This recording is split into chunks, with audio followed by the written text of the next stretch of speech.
2005, and I'm Jessica Clark, the Teresa Mack Germans from Russia History Fellow and Coordinator for the Germans from Russia Oral History Project.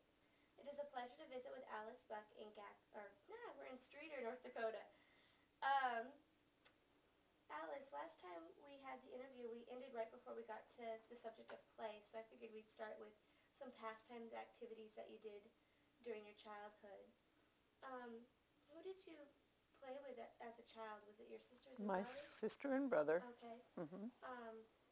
Did your mother and father ever play in the activities with you, or? I think they were too busy working. Everything, had to be done manually at that time. We didn't have too many machines until later on. Okay. And like electrical appliances or stuff like that. I mean, that was in let me see now. I think it was 1951, 52 when we started getting our electrical appliances and stuff. So everything had to be done the old-fashioned way, the hard way. The time-consuming way. Mm-hmm. And I used to play with my sister, and we'd make mud pies. We had an old sheep barn that was made out of straw, and the sparrows just loved to burrow nests into the straw. So we'd go in there and we'd get the eggs out, and we'd take them over behind the outhouse. And Mom had an old kerosene stove setting back there that she never used. And we got old cans and stuff, and we'd take dirt and we'd take these eggs and crack them in, and we'd make mud pies. All sizes and shapes. Fish cans, those little sardine cans, that was one of our treasured utensils, you should say. And that was our pastime. We didn't get any dolls until we were, I'd say probably about 5 or 6 years old. We each got a doll. That was our first doll we ever had. And my brother got a truck. So those were our toys. We never got any more than that. You got your first doll. What was that like for you? Were you really excited? It was exciting, yes. Do you still have your doll? No, I wished I would. What types of games would you play? Would you play any games as a child? Outdoor games were like anti-over, hide and seek, or pump pull away. Pump pull away. We'd have ropes. One hang on this side and one hang on that side, and then we'd say pump pull away. And when we were done saying pump pull away, we'd pull to see who could pull one over to the other. Okay. And another one was in the house. We played Captain May I? Have you ever heard of that? No. Okay, one of them is the captain, and the rest of us would stand over against the wall, and he'd be over the other side of the room, and he'd say, Alice, would you take a giant elephant step? So I got to take a giant elephant step. The other one, he'd tell the next one, would you take 3 chicken steps? So she'd have to take 3 chicken steps, which would be 1 foot in front of the other. Okay. And he'd tell us these things. And during the time when we were playing the game, if we could sneak a little advance towards the wall, towards the other end, we dared to. But if we got caught, we had to go all the way back. And those were usually our games we played when we went to visit, Okay. company too.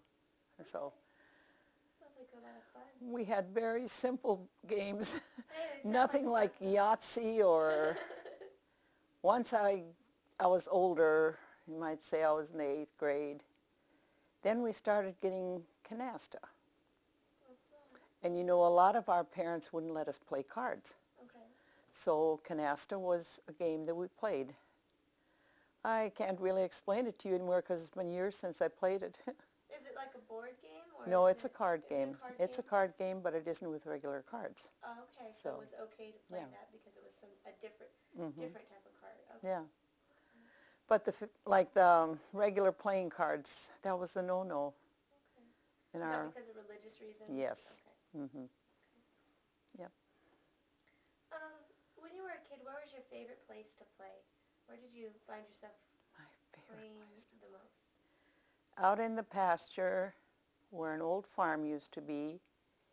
The neighbor girls would come over there, and we'd go out to the place, and we'd do the same thing. We'd crawl up into the trees and take crow's eggs out of crow's nests and make mud pies.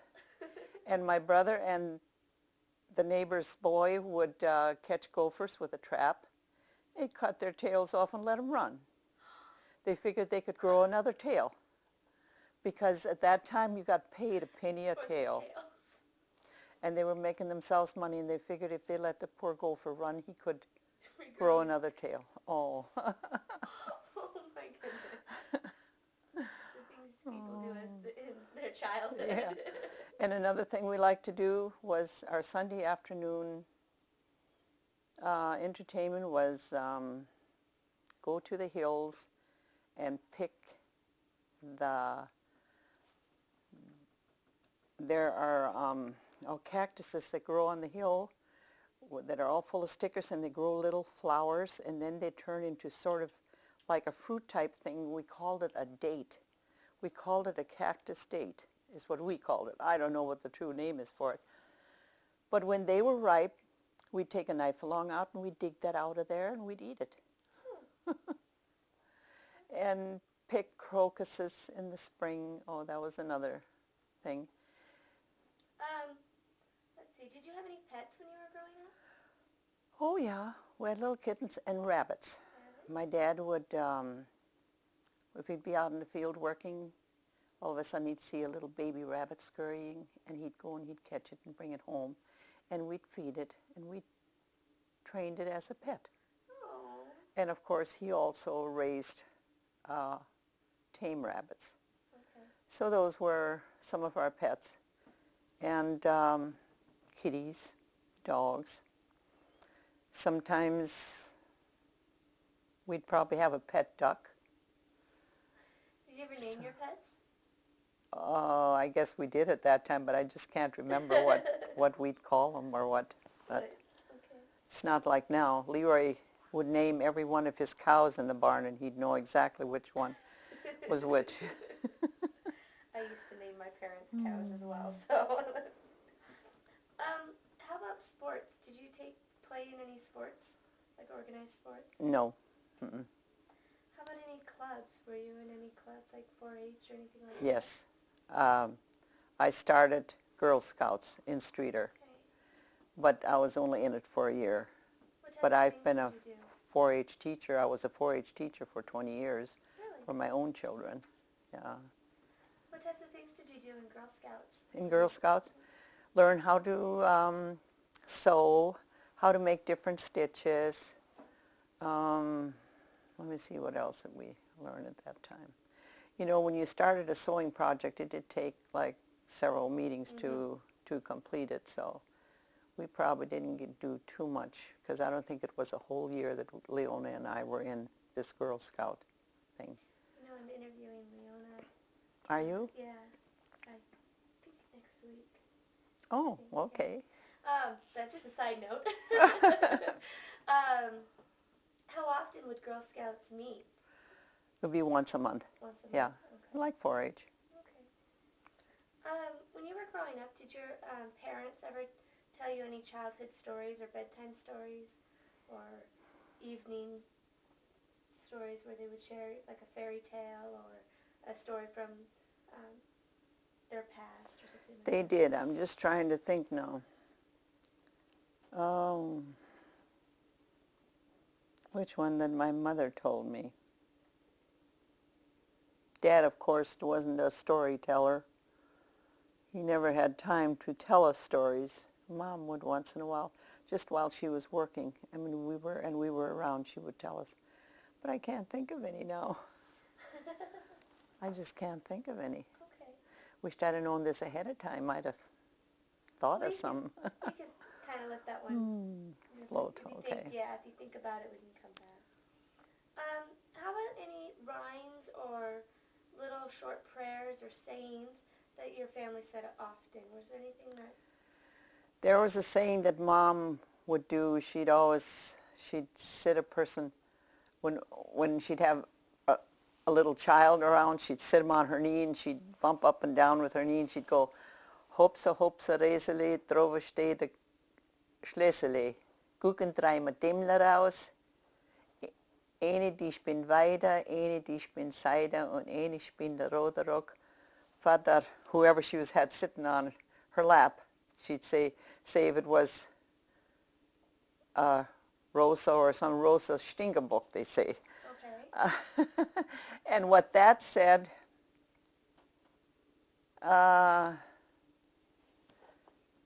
okay, her name was Rosa.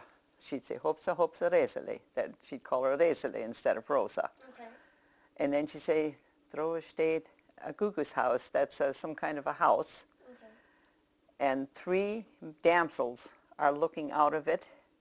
And one is spinning a white cloth, one is spinning silk, and one is spinning a red dress for this little Rosa. Okay. That's about what it meant. So just a little...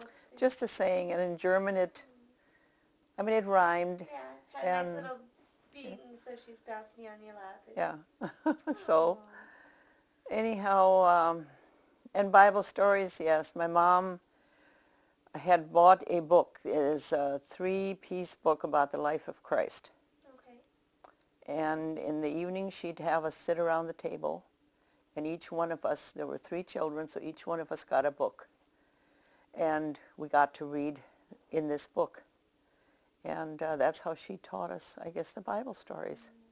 That's about the only time that she really had, once we knew how to read, you know. And she could. And she could. So, and to church, we never got to church too much to learn about the Bible when we were tiny, okay, or go to Sunday school, because I guess my dad didn't go to church that much, and Mom didn't know how to drive a car. So one year she finally decided, I'm going to learn how to drive a car. And she took the car out on her own and took us 3 kids and drove us to church. And she drove. I don't know if she drove in low all the way or what, but anyhow, she got us there. So what denomination were you raised? Lutheran. Lutheran? And your dad was Lutheran? Or was he was Lutheran. Was he just working on Sundays that he... He actually first started going to church when us kids were gone from school, from home. Oh. Oh, he'd go to church at Christmas time, Easter time, like a lot of people do nowadays. I Yeah. mean, there's so many people that the only time they darken the church door is on holidays, yes. Okay. Which is sad. Yeah, they don't take the time to get out there. Yeah. How about any superstitions? Did you grow up with any superstitions? Well, I guess a lot, probably the same now. Don't walk through underneath a ladder that is standing up, or if a black cat crosses the road, you're going to encounter bad luck. And I remember driving home from one of my aunts and uncles one night, and my dad says, there was a cat walking out in the road, and he says, we're going to get rain. The cats are out walking. And you know, it did rain. Really? And so that was the saying, and sometimes I think that held true to the saying. So why would cats go out walking when it's raining? But I can't really think offhand. I know there's more. Leroy'd probably know more than I would. We'll have to ask him. I will ask him. What about any scary stories? Did you ever have any scary stories that you would tell your brothers and sisters, or brother and sister, or vice versa? Yes. We do this thing. There was a little girl, she heard a noise, and she went 1 step up the stairs, and she listened. She went 2 step, 3 step, 4 step, until she got to the top, and then this person would holler, boo. And it would scare some of the kids, because they were waiting to see what in the world was coming in the end, and Yeah, it was just a big boo. The anticipation. Yes. How about a favorite song? Did you have a favorite song, when you were a child? I Want to Be an Angel. Want to be an angel. and with the angels stand, a crown upon my forehead, a harp within my hand, and there before my Savior with, oh, I forgot some of the words now. Anyhow, that's the beginning of the song, anyhow. I know it, but I can't think of it. Oh. Was it something that you heard often, or? It was a song that we learned to sing when we went to visit some second cousins of ours. Okay. And their girls could play the piano, and they'd sing this song. And I just fell in love with it, and that was my favorite song ever since. And you know, I don't hear it anymore. It was in a green songbook that was part English and part German. And there before my Savior, I'd make the heavenly music. Oh, I had it and I didn't. Oh well. Yeah.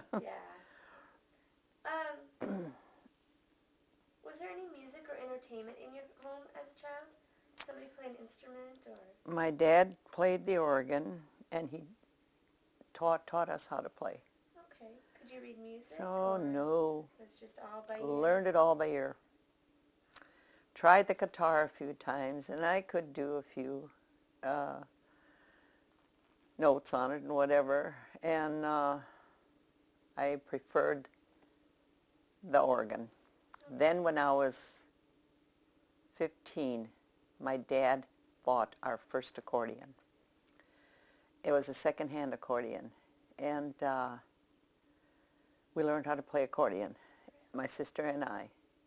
And then for our 16th birthday, for me and Leona, being we're the same age for a month and a half out of a year. So we're the same age now until July 5th. Anyhow, from May 19th on. Anyhow, he bought us each a brand new accordion. And I've still got that accordion to this day. It's it's falling apart, but I've still got it. And then we'd play together duets and whatever. And Saturday nights they'd have a talent show in the middle of the street in Gackle on a flatbed. And whoever came up there to sing a song or do some entertaining got a dime to spend. And that's how Leona and I earned our Saturday night spending money. We'd either take the accordions along in there and play accordion duets, or else we'd sing. And that's how we earned our money. Is the accordion somewhere where we could take a picture of it later today? Yes. Because that'd be a good thing to take a picture of. Yeah, I've got it upstairs. It hasn't got a case anymore. The case fell apart before the accordion did. But I've got it covered up with a rug. So do you still play the organ and the accordion? Yeah, I do. Oh. But I don't play it often. Nobody listens to me. Well, if you want to play it for us, we'd love to get a sample. I'd rather play the organ. I've got a different accordion now, though, than I've still got my old one from my dad, and I've got a different one, too, yeah. But the keys are sticky on it, so I suppose from setting, not being used or anything. Not being used regularly. And the damp weather, it raises havoc on those instruments. It should always be in a real dry place, and I've got it stored underneath now I've got it upstairs. I took it out from underneath, yeah. Got it upstairs. I can show that to you, too. Yeah, I'd love to see it. Okay. I'd love to see it. Let's see here. How about hunting? Did you ever go hunting as a child? That was one thing I loved to do with my dad. He would give me a .410 shotgun, and he would make me walk out ahead through the weeds and scare up the pheasants, and then he'd shoot. And then I got to shoot, too. And I could feel the BBs falling all around me. You could hear them hit the grass. But he wouldn't endanger my life. Yeah. He knew how to shoot, so it wouldn't hit me or what. So, but I was his dog, and I don't know if I ever got a pheasant, or because he shot, too. So I don't know if I ever hit anything. But I enjoyed doing that, or going out trapping with him. in the wintertime. We'd go out trapping muskrats. Okay. And my sister and my brother and I, we'd all go with Dad. Well, we'd have to walk, say, about a quarter of a mile from home in the wintertime when it was real cold. We'd have our heavy snow pants on and thick gloves and whatever. We were dressed warm, and we liked to play, run, and skate on the ice, and he always warned us, don't go too close to the muskrat pile, because it could be soft there and you'd break down. And of course, when you're sliding on the ice, sometimes you can't stop. Yeah. And it happened that I did slide into right close to one of them, and I broke down. And I ended up walking home all alone with wet pants. They were froze by the time I got home. They were just stiff. I couldn't hardly bend my legs. Oh my goodness. So that was a lesson well learned, but it was fun. Were you okay though? I mean, you Oh, didn't have yes. any- Oh, yes. Oh, yeah. Was it too cold that you were having? No, once your leg was frozen, I guess it was insulation too, but then you couldn't hardly move because, you know, it froze, and that makes your leg stiff. Yeah. So you walked if you were on stilts. Okay. Oh my goodness. Yeah. How about fishing? Did your family ever go fishing? It's one thing we never did. Never did. No. We talked about going to church, and you said it wasn't until later in your childhood that you started going every Sunday? we were of the age of 5, I guess, when Mom started taking us, yeah. And that was so unusual. In the meantime, in 1937, 38, we lived in California. And, I was 5 years old then. That's when Dad Dad would take us to church there in Lodi, California. Okay. In fact, he even helped. They did some remodeling in the church, and he helped with the remodeling. That I remember. And Mom would give us a dime for the offering plate. And what would we do? There was a little candy store about 3 houses down. We'd run down to the candy store, and we'd spend 5 cents on candy, and then we'd come back and put 5 cents in the offering plate. That was mean. I think of that so often. I don't know if she ever knew. Oh. Priorities of a child. Oh, gee. Once your mom started taking you around 5, did you go every Sunday then? Yes. Mom made sure that we got to church every Sunday. Well, what church did you go to? Lutheran Church in Streeter. In Streeter? Yeah. About how far was that from your house? About 16 miles. Okay. Yeah. Before that, they were members of the Neudorf Lutheran Church, which was a country church. And I remember going there for our Christmas programs. That I remember. Okay. So, but that was about all that I remember. And that church is no longer there. Yeah, they have a nice sign there. Yeah. Oh, you saw that? Yeah, we went up there yesterday with Leroy Pressler. Oh, okay. I've got 3 little sisters buried there. Do you? Oh. I Yeah. did not know that. Okay. How important then was religion to you when you were a child? Was it something that you looked forward to every Sunday? Yes, we enjoyed that, and we were glad Mom could take us. And then when we got confirmed at the Streeter Lutheran Church. And that's another thing I remember my grandmother Miller telling me, I have to say something German, either a verse or sing a German song on my confirmation, or she wouldn't give me a gift. And of course, I told our minister that we'd like to sing a German song. So what we did sing was, in German, in English, the title is "Oh, Take My Hand, Dear Father." Okay. And in German it says, dann nimm denn meine Hände and lead thou me, something like that it goes. And anyhow, I did get my gift from my grandma. But I remember an incident, too, that Pastor Nickel, Arthur Nickel, was our pastor at that time. And right behind the Lutheran church, there was a little building. It must have been a little, probably was the first church that ever was there. And later on, it was used as just a little school type thing, like for confirmation students. There was an organ in there. And one day, Pastor Nickel had to go over to the house for something. So the other kids egged me on. Alice, go up and play us a tune. Go up and play us a polka. I went up to the organ and I played the beer barrel polka. And all of a sudden I got my eyes up. The kids were cheering, and all of a sudden everything was quiet, and I got my eyes up, and here stands Pastor Nickel in the doorway. And I stopped abruptly, and he stood there, and he says, got a silly smirk on his face, and he says, well, he says, as long as you can play, you could at least play something worthwhile. I'll never forget that as long as I live. Oh, my goodness. Oh, Lordy. Sounds like he was not a strict man, more of, He was very religious, yes. What was the gift that you got from your grandmother for confirmation? Do you remember? From my grandmother? Yeah. A necklace. Did you? Mm-hmm. Confirmation classes, how long did they last? For 2 weeks. 2 weeks. Mm-hmm.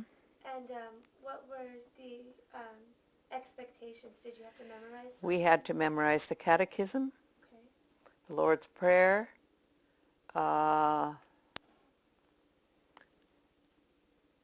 what's the one that follows the Lord's Prayer? Your confession of faith. Okay. And we had to learn Bible verses. And we were not told which ones we were going to say that day, so we knew we had to learn them all.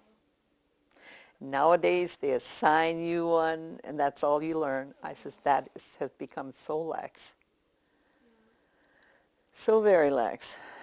So how many people were present on the day of confirmation?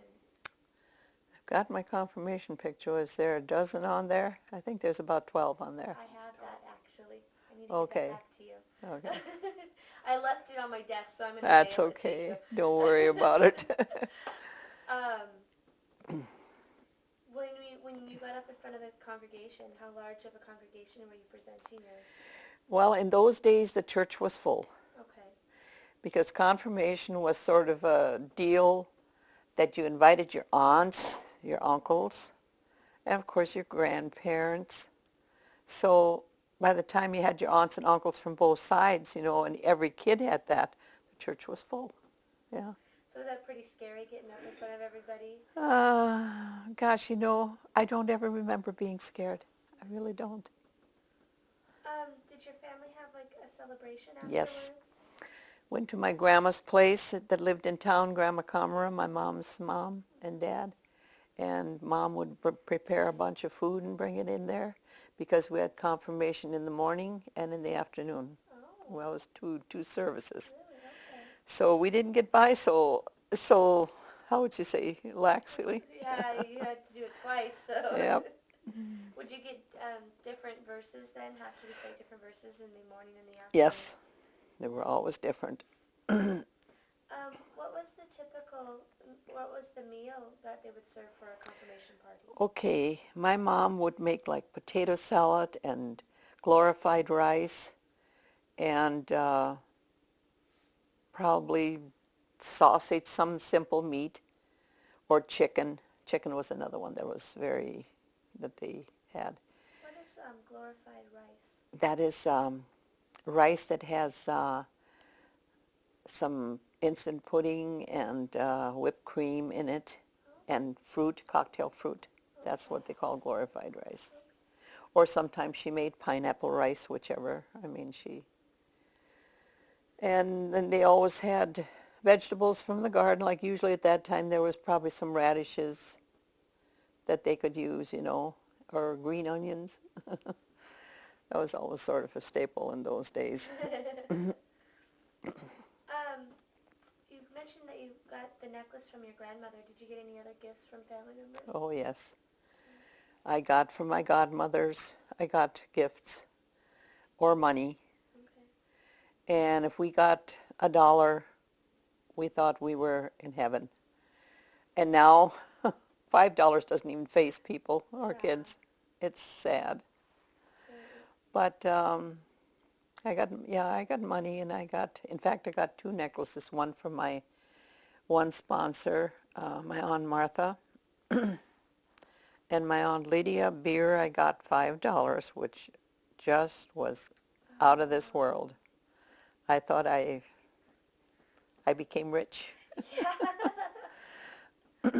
Because in those days, you'd go to the drugstore, you'd get a sundae with a large scoop of ice cream and any kind of topping you wanted on it for 10 cents.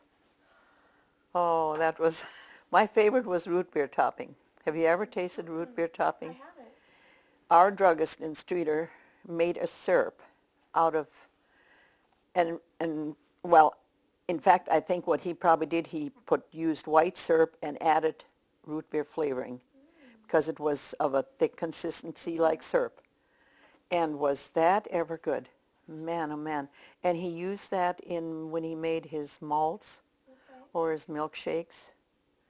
So that was my favorite. Kind of gives you like the root beer float kind of thing. Yeah. What about Sunday school? Did you go to Sunday school? When Mom took us to church, yes, we did get to go to Sunday school. What was Sunday school like? Oh, I guess a lot like it is now. You didn't do no crafty things in Sunday school. Okay. You just learned. You were just taught a lesson, and probably sang some little songs, little children's songs like Jesus Loved Me, and I don't think the Do Lord song was in my church at that time. But I remember Jesus Loves Me. Probably that was one of the main one. What other types of religious activities would you do during your childhood?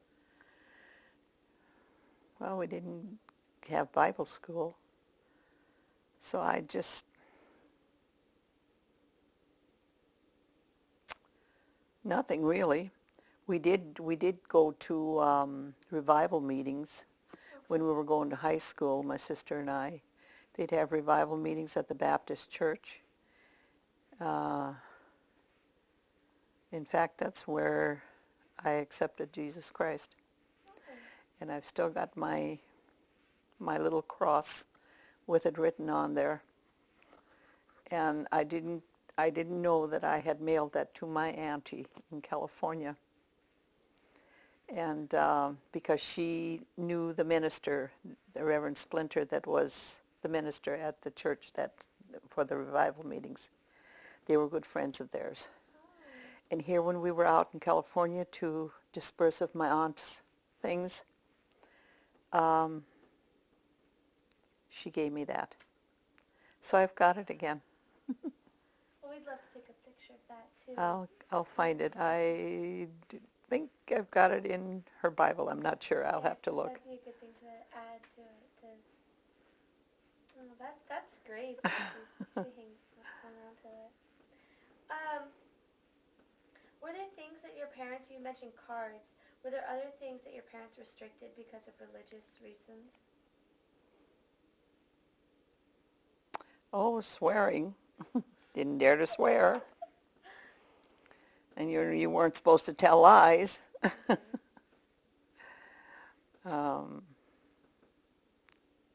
I can't really think. I mean, other than that, I don't think there was anything that we were forbidden to do. Okay. So. How did Sunday dinner differ from a typical dinner? It was usually chicken noodle soup. Chicken noodle soup, homemade bread, and then the chicken noodle soup was made from, fried in a pan. That was our noon meal when we come home from church. Mom would have the chicken, the broth all cooked with the chicken in it, And of course, it just stayed on the stove. There was no refrigerators at that time. It just stayed on the stove till you got home. And she'd take the chicken out, and she'd put it into a pan and fry it with a little onion. And she'd put the noodles in the broth, and we'd have chicken noodle soup and homemade bread and chicken. Let's see here. Was the church in Streator the closest church to you guys' farmstead, or was there another church that was closer? Well, no. Once the Newdorf church closed, that was the closest, yeah. I guess there was a church in Gackle, too, but we lived like 15 miles from Gackle, 16 miles from Streator, so. Yeah. Did you attend the Newdorf church until it closed? Yes. Okay. Mm-hmm. How about the German language? Were the services in German or were they in English?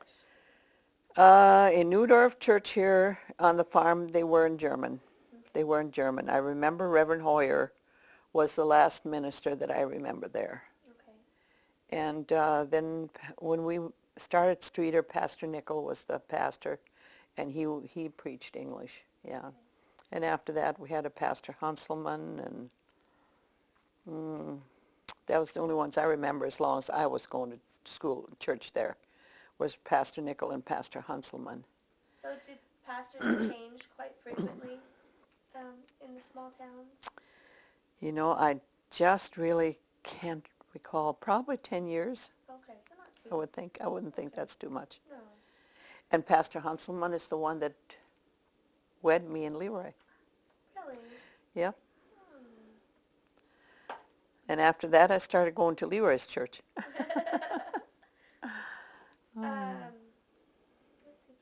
Let's see. What did a traditional funeral consist of? Viewing the body. I don't remember that they ever had.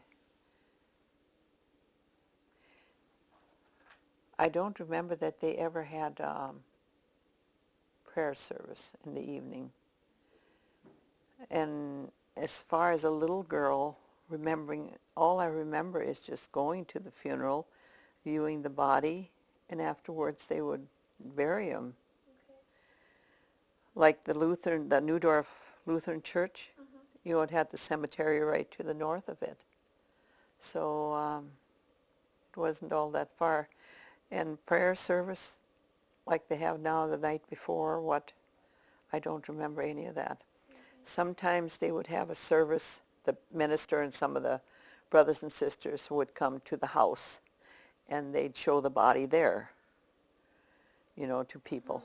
And that I remember with my little cousin when she died. I remember it was in the wintertime, and they had her out in a real cold porch. We could go out there and look at her. How old were you when she passed away? Oh, let me see. I was probably 14 or 15. And how old was your cousin? She was about 2.5 years old when she died. She died, she got the measles and got pneumonia. And it was in the winter time, and the roads were all blocked. There was no way that they could get her to the doctor or get the doctor to her. So I said nowadays, if there's an emergency, they can open up the road, pronto for you to take, somebody to the hospital or something, but there was no way of doing that.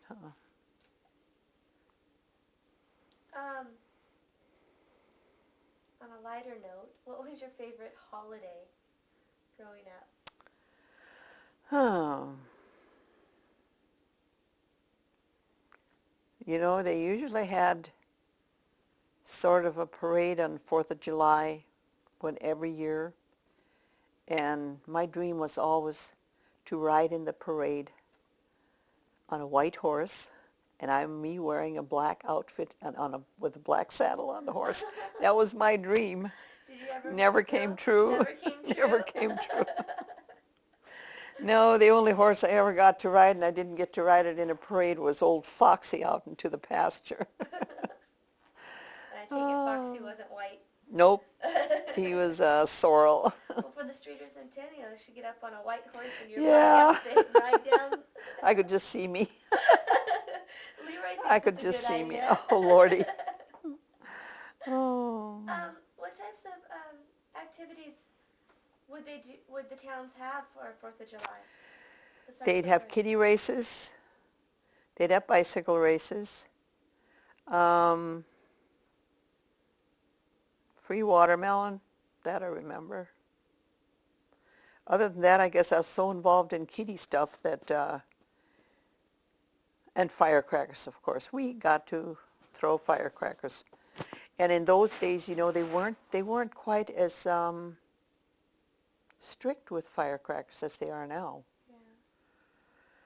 But I don't ever remember anybody getting hurt. I guess we were careful enough with them. And, of course, going to town and being able to buy some gum and some candy, that was just a thrill on its own. What type of meals would you eat for 4th of July? For 4th of July? Oh. You know, I don't think we ever went into a cafe. My parents never took us into a cafe.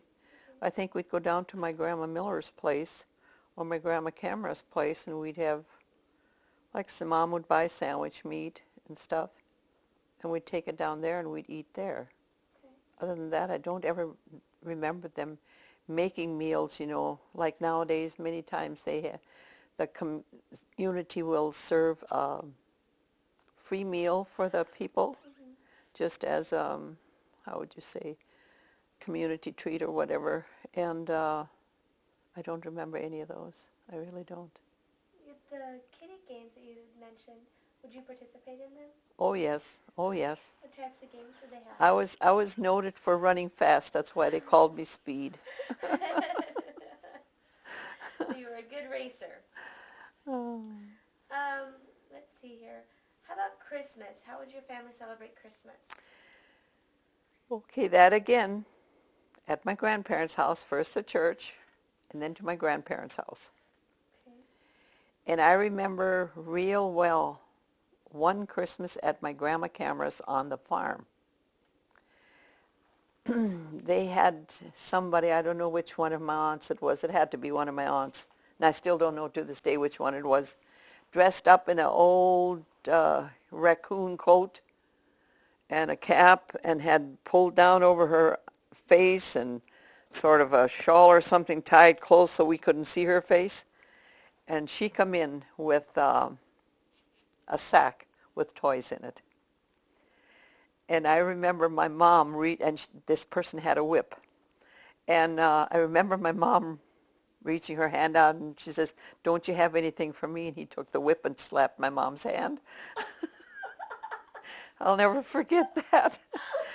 And my little brother got it was like a merry-go-round thing that you wound up, and it went around and it played a tune.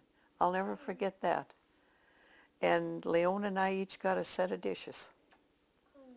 So those were probably, I don't know who bought them for us or what, but if it was Mom and gave it to Santa Claus, you know how those things go. Did your family do anything for Christmas Eve?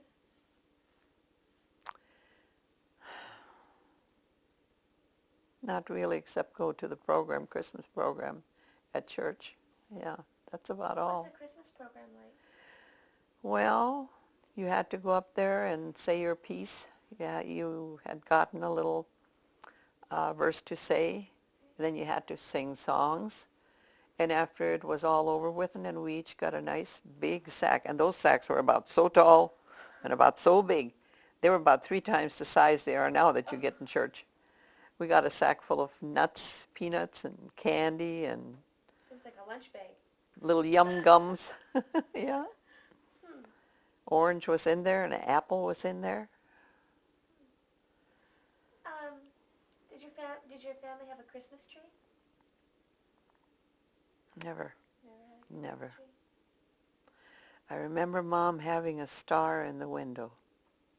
That's all I remember. I guess if she did have a Christmas tree, it was so small I don't remember it. But going out and cutting a tree or something like that, no.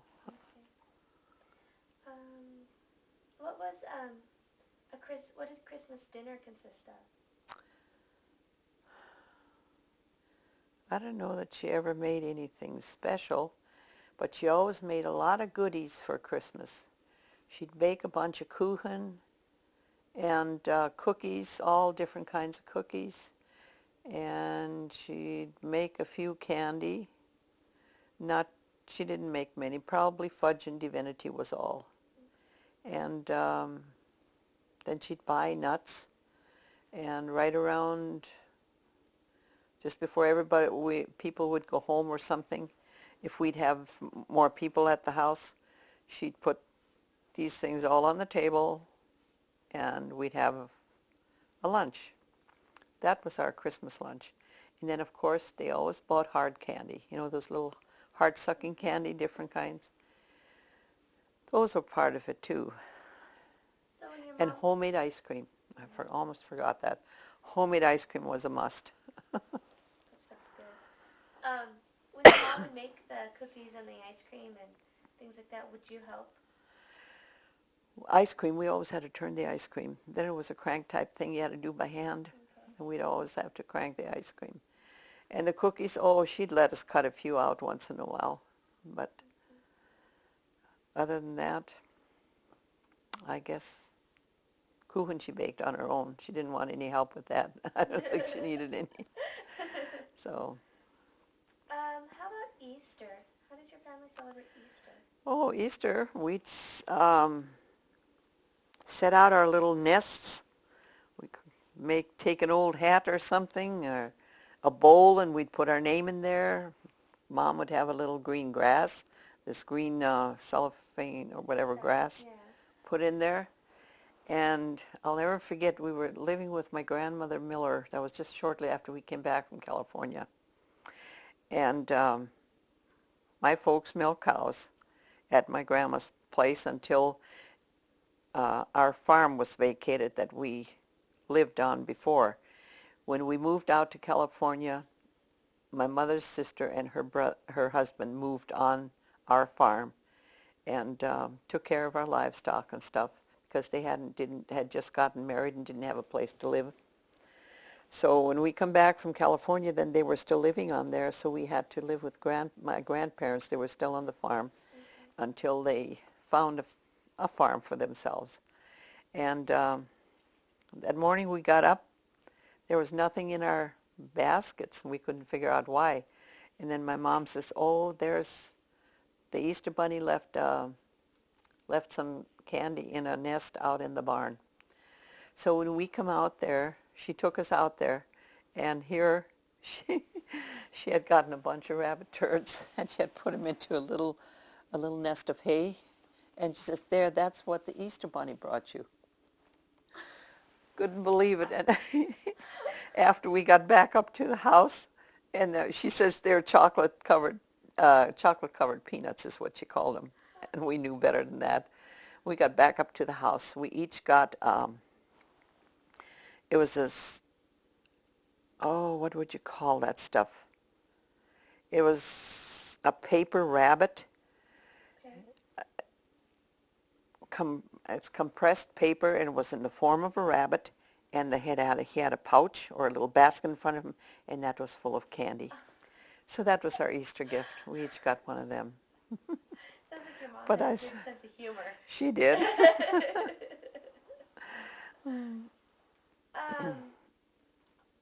see here. And of course, there was always the colored eggs. The colored eggs, Mom would wait until we were all in bed. We never got to help color eggs. Nowadays, we have our kids help. Mm-hmm. She would wait till we were in bed, and then she'd color the Easter eggs. And in the morning, she'd have them in a cake pan setting in the living room. And when we'd get up, and she says, look what the Easter Bunny brought you. She always said the Easter Bunny brought those eggs. We knew that she did color them. How about birthdays? Did your family celebrate birthdays? Not really. Not really. We got our little gift, and that was it. I mean, it was... What type of a gift would you get for a birthday? Oh, it wasn't much, I know. Probably a little necklace or a little bracelet. Okay. In those days when they milk cows to provide the food and clothing and stuff, you know, they didn't have a lot of extra money to spend, so they weren't all that great, big gifts or anything. And we never had parties that I know of. At least I don't think I ever had one. Got parties once I was married. How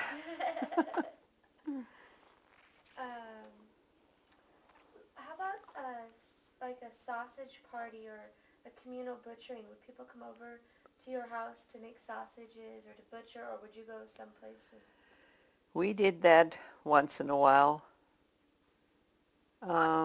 Usually it was our grandparents that came to help us. Okay. And I remember Grandpa Kamara, that's my mom's dad, or Grandpa Miller, he would take the intestines from a hog and would wash them out and clean them out, and that's what we put our sausage into. And to this day, that's what sausage is put into, is intestines. But I think I'd rather eat sausage made with the intestines that my grandfathers cleaned than the ones you buy in the store, because when we made homemade sausage, we found some dirty ones we had to wash all over again. So it depends on who washes them, I guess. So did you help with the process of making sausage? Yes, definitely. That was always... What was your responsibility usually when you did it?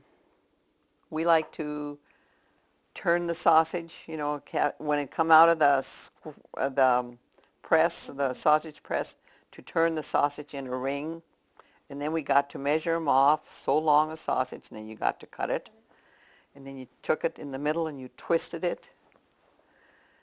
Yeah. And that was about it. And another thing was sampling, when the liver sausage was made, sampling the cooked liver with salt.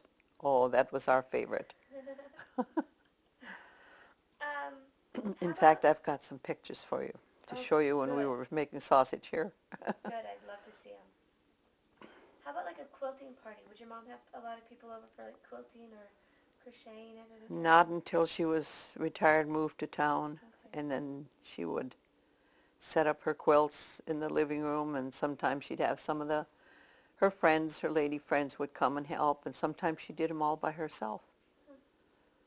So she did a lot of quilting, a lot of quilting. In fact, I've got books of where she made quilts for church, and they always said not to make them fancy, because if you make a fancy quilt, it will be taken. You know, it'll never get to the place where it's supposed to. Somebody will take it out. So some of them weren't that fancy, but she made real nice ones. I've got one that she made for me. She made one for each one of us kids. And I've got mine upstairs. I'm afraid to use it.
In your family?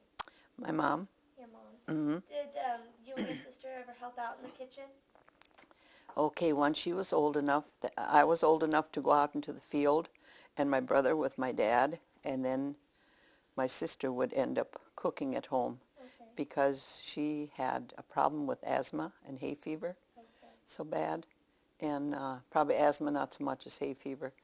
And she couldn't take all the pollen and everything that was out in the field, so she ended up doing the hard work, the cooking and the washing and ironing and whatever there was to be done. And Mom was usually out in the field with us at harvest time too, and haying time. And so that's... Did your father or brother ever help out in the kitchen? No. That was a woman's work. That wasn't a man's work. Although a woman's work was a man's work too. Or a man's work was a woman's work too. I should do it around. Different. When you have a meal, what can you describe that occasion? When you would have a meal, would the family sit down together at a table? Definitely. That was all the time. All the time. There was no snacking in between that I remember.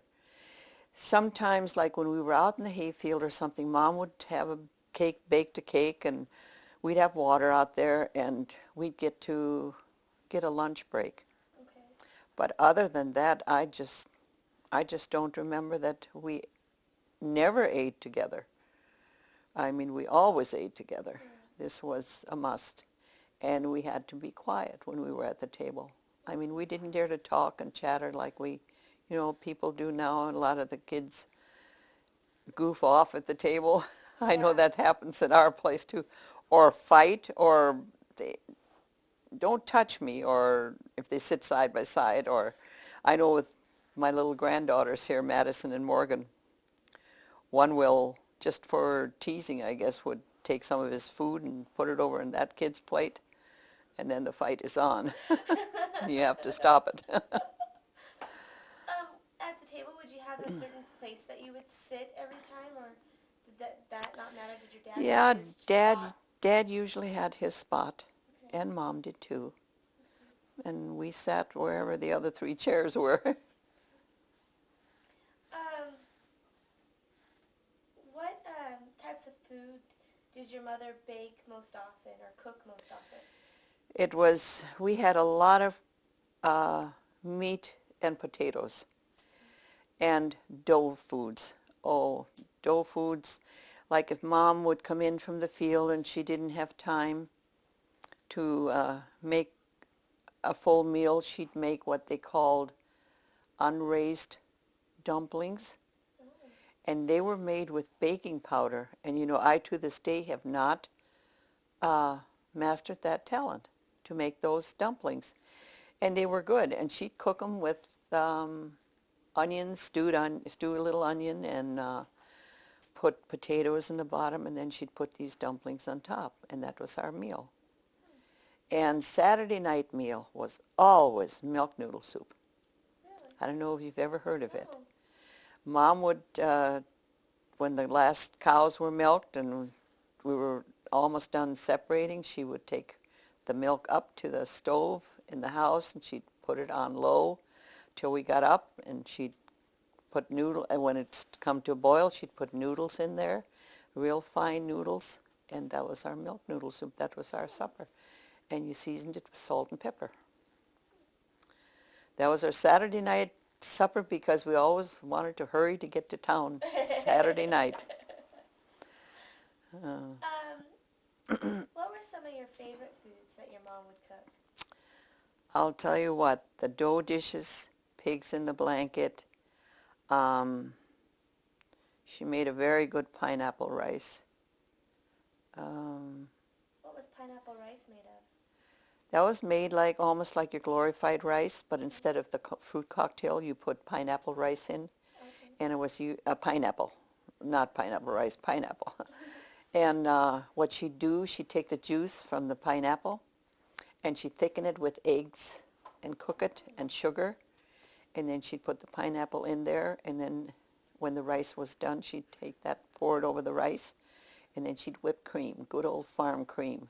She'd whip it up and mix that together, and that was the best rice. And that was a pretty steady staple for us. Yeah, that and like the dough dishes and potatoes and meat. Okay. And when the garden vegetables came, we had garden vegetables. And of course, Mom canned a lot. So we had canned string beans for the vegetables, or canned carrots, canned peas, and pickles. There was always pickles. Oh, those good homemade pickles. Pickles. And my children, my grandkids, my children, they all to this day love the way Grandma made the pickles. And that's the only way they like them, is the cold pack way. Cold pack way. Cold pack. You do not heat them or anything to seal. You put your brine, put them into a brine, and they kept down in the cellar. You know, it was cool. Now I put them in the refrigerator and they keep all year. I mean, I very seldom that I'll have one that'll have a soft cucumber. Once the cucumber is soft, you know that they're not good anymore. You just take the jar and you throw it. But I very seldom that I've ever gotten one, if I ever have. I can't even think. So, and then pickled beets. She made a lot of pickled beets. We always had that with dumplings. Or she'd make, or with strudels, and she'd make a tomato gravy, which she would brown some flour in some lard, and then and fry a few onions with it, and then she would add a jar of tomatoes, and she'd stir that in, and it would thicken, and that was and she'd season it with sugar and salt and pepper. The best gravy for over dumplings or strudels. I to this day love it, and my husband doesn't. So you don't get it very often? My husband likes to dunk his into cream and jelly, and he's got the grandkids to do that. So I'm the only one that likes the tomato gravy. How about a favorite dessert? What was one of your favorite desserts when you were a kid? You know, in those days, a dessert was a cake, cookie, a kuchen. I don't ever remember Mom having very fancy until later on when we started cooking and started making these fancy desserts, you know, and stuff, and then she'd want the recipe and make them. Okay. But I just don't remember ever that. A good homemade white cake with chocolate frosting. That was one of them that I remember real well. Okay. Or a chocolate cake, or a molasses cake. That was another cake, type of cake that they made. And I just can't remember. And Jell-O was another one, another dessert that we had. Okay. And for breakfast, well, that's not a dessert. I'll let that go. Well, For breakfast, we usually had homemade cottage cheese with salt and pepper and some onions cut in and a little cream, and sardines.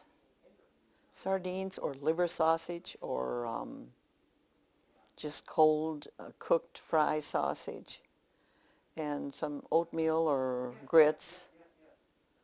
Cornflakes. We never had fancy cereals. Wheaties, cornflakes. That's all I can remember. Don't remember Cheerios that much. I think we did have it later on, but not in the early times. We didn't. And sometimes boiled eggs. They always had boiled eggs and kept them in the refrigerator, and that was another one of their breakfasts. how about a least favorite food? Least favorite food? Oh, goodness. I don't think I have a least favorite food. You can tell on me, can't you? Huh? You can tell on me that I have no... That you have no least favorite? Hey, that. What were some of the traditional German dishes that your mom used to make? Your strudels, your dumplings, pigs in a blanket.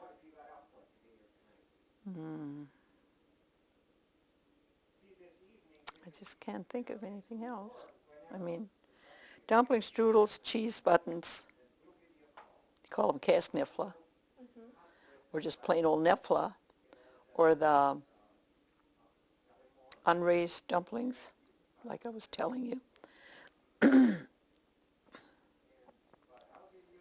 That's all and hot German potato salad.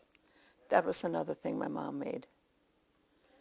And that's made with vinegar and sugar and salt and pepper seasoning.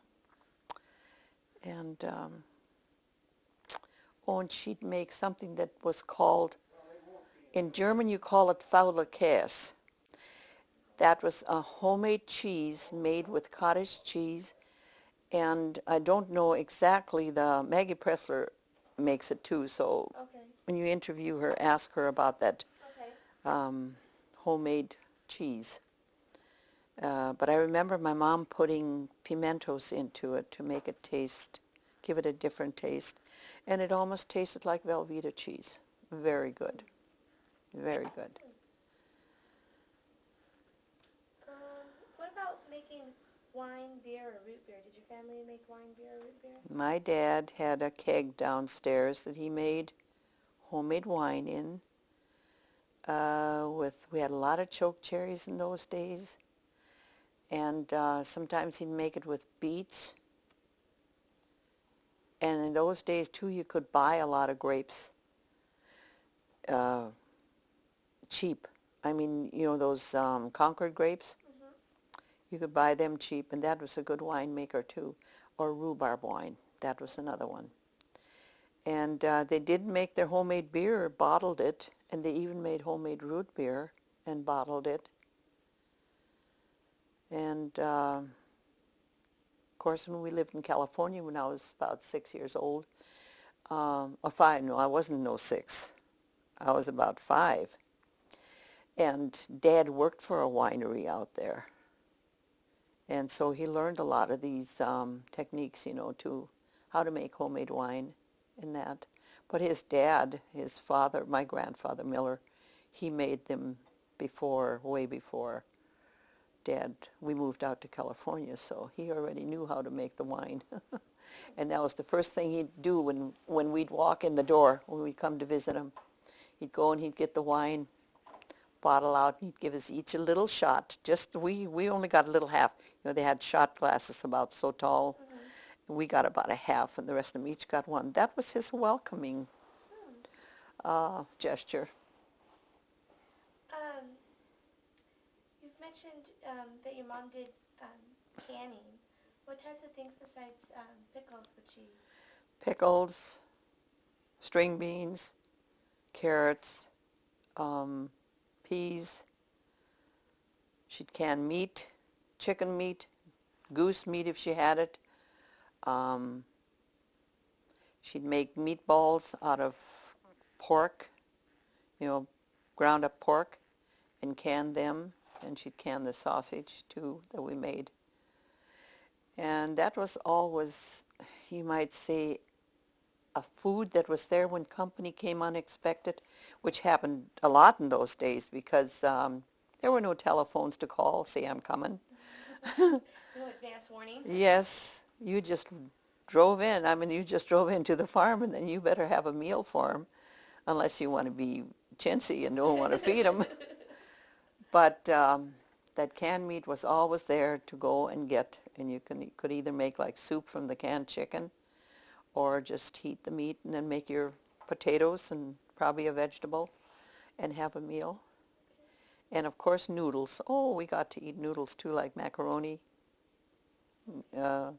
Mom would make macaroni. She'd cook the macaroni and then she'd add cream, drain them and add cream and a little sugar. And that was we loved that.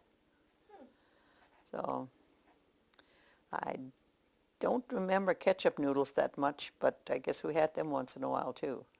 Ketchup noodles, is that ketchup and noodles? Ketchup noodles and a little cream in there. Have you ever eaten them? No? No. Okay. Thinking back to the farmstead, can you describe the layout of it? Where were the buildings? If Yes. The house was the center point. The house was the center point. Well, early on, when my dad and Mom first moved on the farm, all they had was the house and a barn. Okay. And I think I remember seeing a little shack, and an outhouse, of course. That was a must. And that was usually on back of the house. Okay. And there was one little, I wonder if that wasn't a barn for geese that I remember. That was the first buildings my folks had. And then when we come back from California, my grandparents decided to move to Gackle. So they moved their house into Gackle, and my Uncle Pete got the big round-roofed barn. He lived to the west of us, and my dad got the milking barn. Well, that was called the horse barn, the big round-roofed barn. Okay. And the cow barn was the one that they milked the cows in. That one my dad got. So he made a sheep barn out of that, and we had sheep. And before that, we just had this old straw shack that we had for sheep. And because it seemed like you had to put them in every night or else, because of the coyotes. The coyotes were so overpopulation of coyotes in those days. And later on, my dad moved a different house on the farm when we come back from California, and moved the summer kitchen to the west, the old house. That was our summer kitchen. That was a two-room house. And then gradually he'd add a granary, a round tin or metal granary like we have over here. And he built another barn, a big round-roof barn, and a machine shop and a garage that he built. And when we left that place, those buildings were all still intact. So, and now, after he sold it, the only building setting yet that is, you might say, of any value is the barn, the milk barn. That's all. So who owns the Harry and Linda Ebely bought the farm. Okay. And Is the house still standing? it's standing, but the basement's falling in, and the doors are wide open. It's a mess. I shouldn't say that, but it is. How did your family gain possession of the land? Did you I guess inherit it? my grandfather gave each one of his sons so many acres of land. Okay. And then the rest they had to acquire themselves. Okay. And by the time my dad quit farming, he got a quarter of land, and then he rented some from Grandpa. And then he acquired, by the time he left the farm, he had, what was it? It was 2.5 sections of land, which is 1, 2, 3, 4, 5, 6, 7, 8, 9, 10 quarters Okay. of land that he owned. So he did good. I guess the roughest time was the dirty 30s. Their times were rough. They had to feed thistle hay to the cattle. And I remember Mom telling me of them having to go out and round up the sheep. Because of the storm, the sheep sort of wandered away from the farm. And she said they had to pick lambs out of the sand dunes and clean the sand out of their noses, or they'd have choked. It must have been horrible. Yeah. And I remember Mom telling me how scratched up she was from, stomping down the haystack, when they put up thistles for hay. Must have been awful. I says, nowadays we've got irrigation that we can irrigate a little bit, that we can keep some green in this country if it gets that bad, but I don't think it ever has been as bad as it was in the dirty 30s. I don't think so, no. So I guess I'm glad I didn't live through that one. I was probably a year or 2 years old at that time. Yeah, too young to have memories of it. Mm-hmm. Was your father a grain farmer, a rancher, dairy farmer, a little bit of everything? Yeah, he had a little bit of everything. He was a grain farmer, small grains and corn. And they had some milk cows, about 14 milk cows, and the rest were range cattle, and he had sheep. And then, of course, they had all the other little farm animals. There was turkeys, there were ducks, there were geese, there were chickens. So He was a diversified farmer. yes. Okay. What were the roads like to your farm? Oh, not too good. It was just a little, there was no upgrading in roads, like they have now. It was just a trail that you made with the car and you drove it. And in the wintertime, it was pretty hard to find where those roads were when they were snowed over. And then finally, I don't remember what year it was when Dad had them come in with a blader and grade the road, put it up into a graded road. And many times that was blocked in the wintertime, so we ended up going across the ice. We had to make trails onto the ice from the road and off the lake onto the road again, because there was a curve in our road over there that usually was blocked solid in the wintertime. So many times we had to take the horses and pull the car out to the highway and let the horses stand out there till we came back from town. Oh my goodness. And then they had to pull the car back in again. There was, even Leroy and I experienced that when we got married. Really? Yes. He can tell you stories about that. How about around fall harvest time, was there ever a community celebration or some type of event for fall harvesting? Okay. My dad and my uncle Pete Miller owned a thrashing machine. And they would go around and thrash for different people.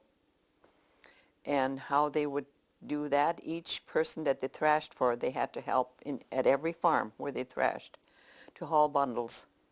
And when this thrashing was all over with, they had what they called a thrasher's party. They got together at either my dad's house or my Uncle Pete's house and invited all the people they thrashed for, and we had food and drinks and whatever, homemade drinks, they served their homemade wine and whatever. And us kids, we got to play. We got to churn ice cream, of course, again, and we got to play upstairs, and the folks were downstairs, and all they really did was visiting. There was no card playing or nothing. I mean, they just did visiting. So that was our party. How did your parents learn about farming and keep updated with farming practices? All I know is my dad was a good farmer. That I know. Okay. And I would imagine he learned that from his dad. Okay. And probably just from experience, I would think. Because I don't ever remember him going to any kind of meetings or anything with farming, about farming. I don't ever remember him going to meetings like that. And I don't think we did either, Leroy. So I suppose it was just mostly from his dad and through experience. That's about it. What type of farming equipment did your family have on the farm? Well, from the beginning, it was mostly horse-drawn. I remember the drill being drawn by horses, the drag being drawn by horses, the header being drawn by horses, and the binder, and also hay-making equipment. The mowers were all horse-drawn. The hay rakes were horse-drawn. And even what we called a stacker. You'd push hay onto, it was a big fork in front of a stacker, and the stacker was pushed up against the stack hay where you were going to make the hay, and then you'd push the hay on with another, Leroy, what did you call them? A bucker. There you go.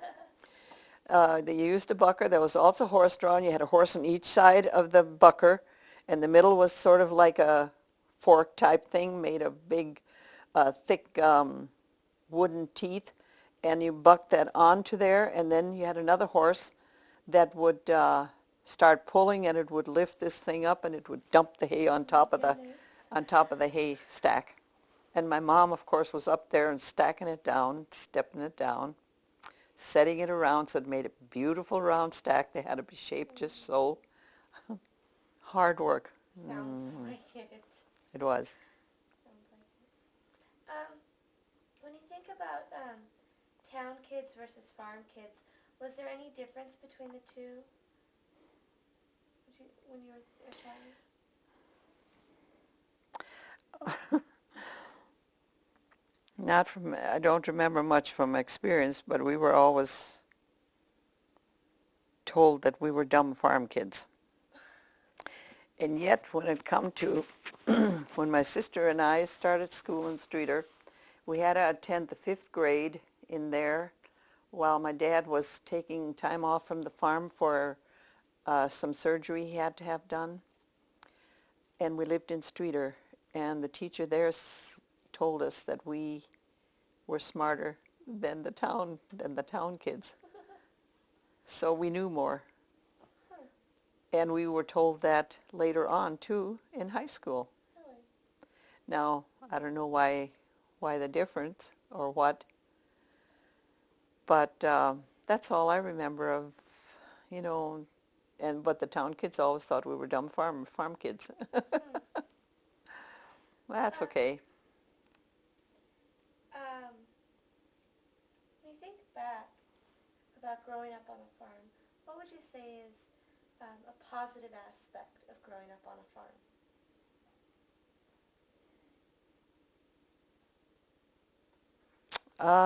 Let me see. I just being out in the wide open spaces, not having a close neighbor to contend with or to worry that you're going to cause, or that they feel you'll probably cause problems for them or something. I mean, it was just, I just can't really explain it, but I would prefer a farm life to a town life any day.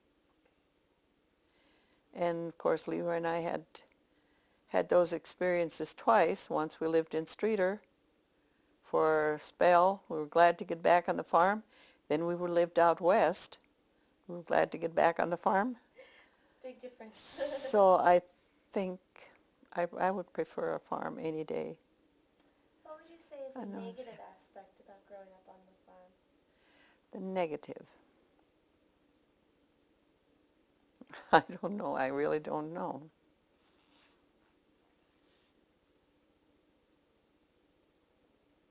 I couldn't give you any. I really couldn't. Okay. That's good. When you think back to starting school, what did you want to be when you grew up?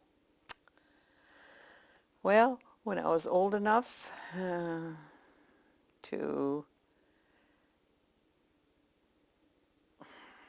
I wanted to, before, when I was graduated from the 8th grade already, I told my dad I wanted to become a missionary. Really? And I told him, I says, that if he would give me $1,000 and send me to mission school, that I could take care of myself. He wouldn't do it. He wouldn't do it. I don't know how I thought I would take care of myself, but I just figured $1,000 would help me get through it, you know. All never did happen. So then what I did, when I was going to high school, I took a correspondence course, a Bible correspondence course. I think I've still got the books, if I'm right. And nothing ever come of it. I got married instead. You met Leroy, and it was all downhill. How old were you when you started school? 5 and a half maybe. And did you go to a country school when you began? Yep. Mm-hmm. Was it a one-room I did school? start in California, though, Oh, yeah, that's right. for half a year. And then the other half I went to here. Was it a one-room schoolhouse when you started? Yep. Mm-hmm. How far was the country school from your house, from your farm? 2.5 miles. Okay. Let's see here.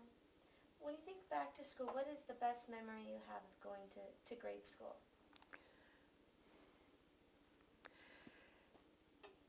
in the wintertime playing fox and goose. Fox and goose. What's fox and goose? During recess. Oh, you made a big circle, and you made a path go through halfway and also the other way. And the fox was in the middle, and the geese were on the other ends, and you had to try and get past Mr. Fox. He would try to come in after one of the goose, and you'd try and get through his. It was just a fun game. And we also liked playing hide and seek. Okay. And one time, we'd always change when we'd peek out from on the back of a building, we'd put somebody else's cap on so they'd say the wrong name and then you weren't caught.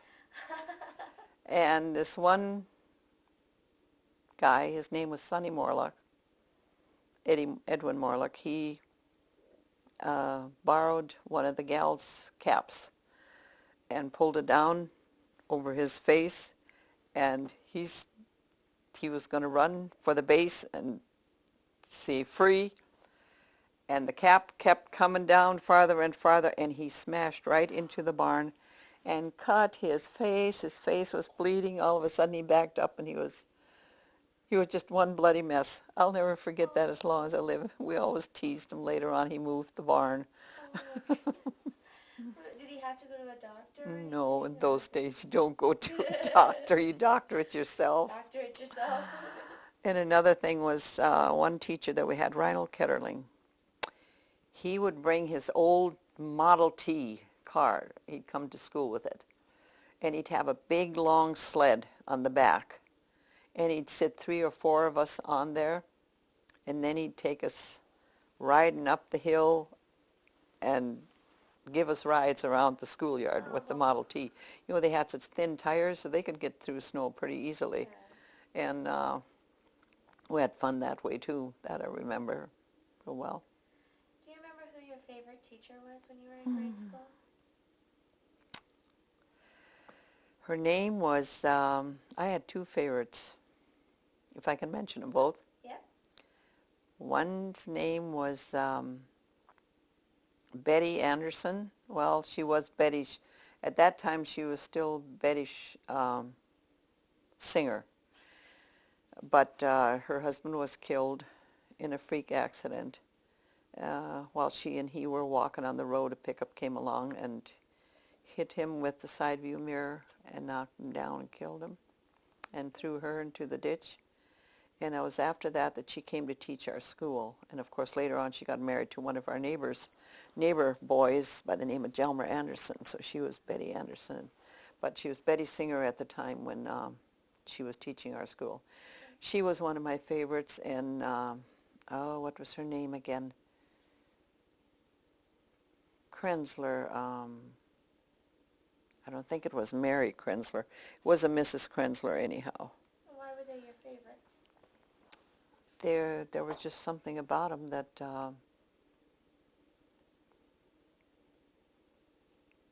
that I guess you liked better than you did in the other teachers, really.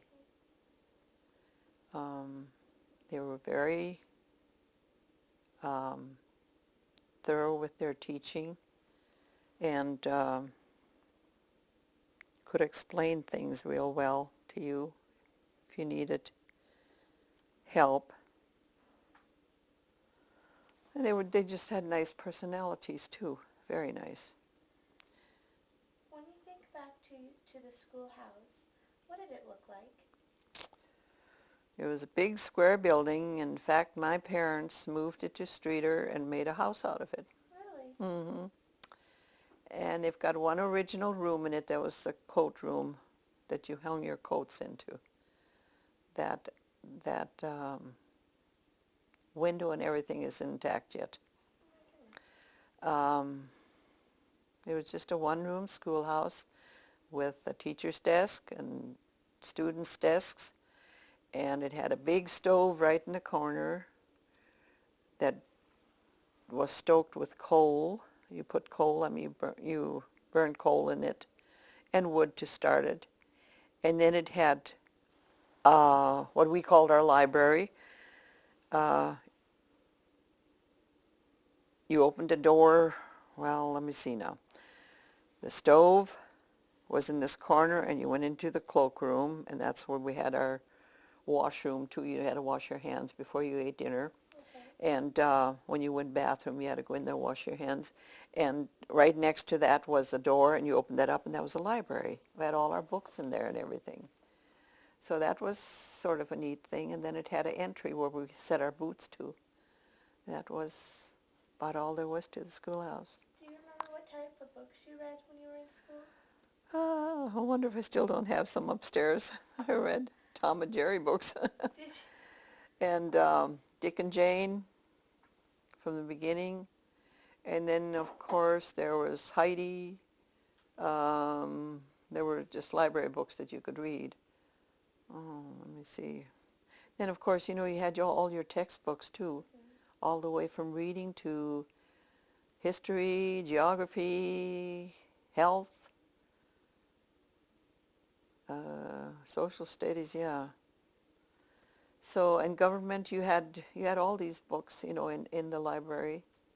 And then, of course, you had some books that you could just take out to read.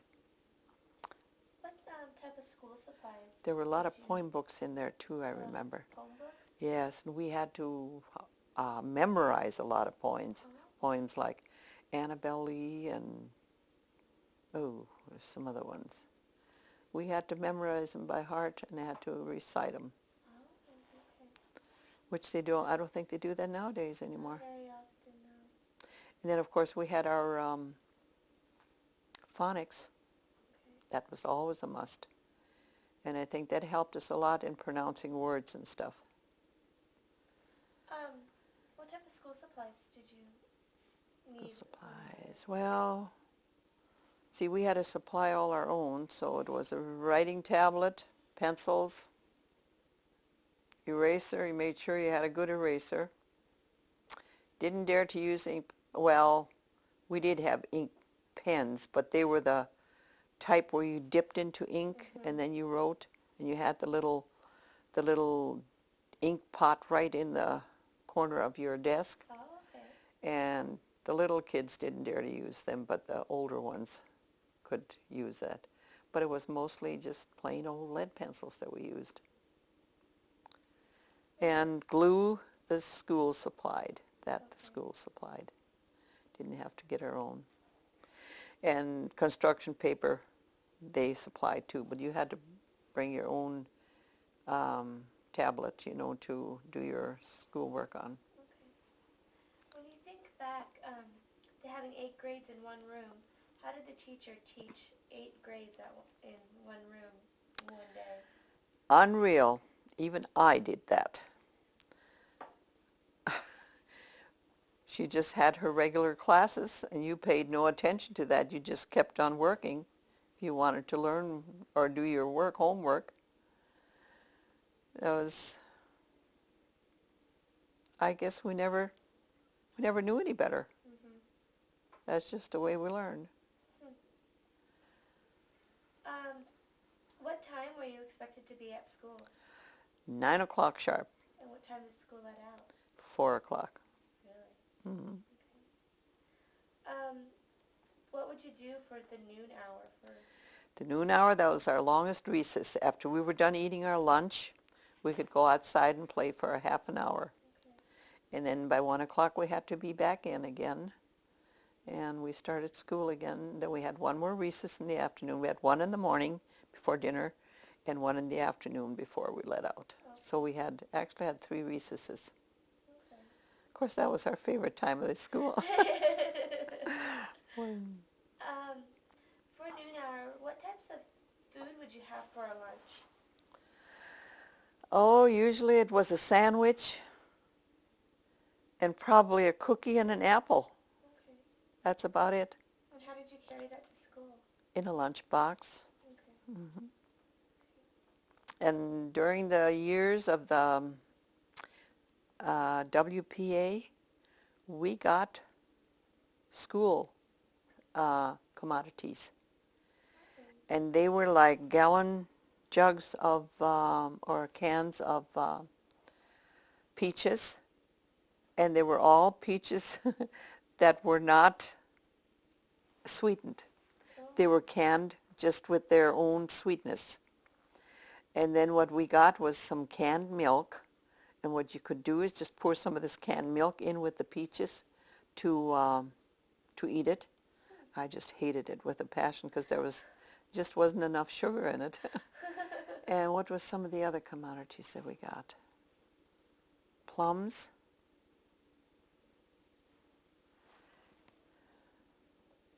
I can't remember now what the other commodities were.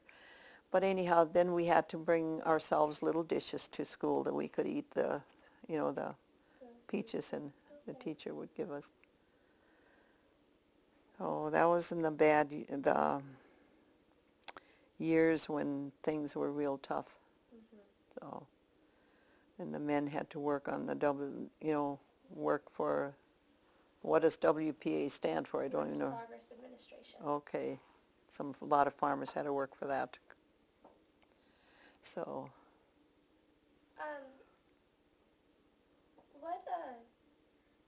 When you think back to the school, how many students were in the school? About.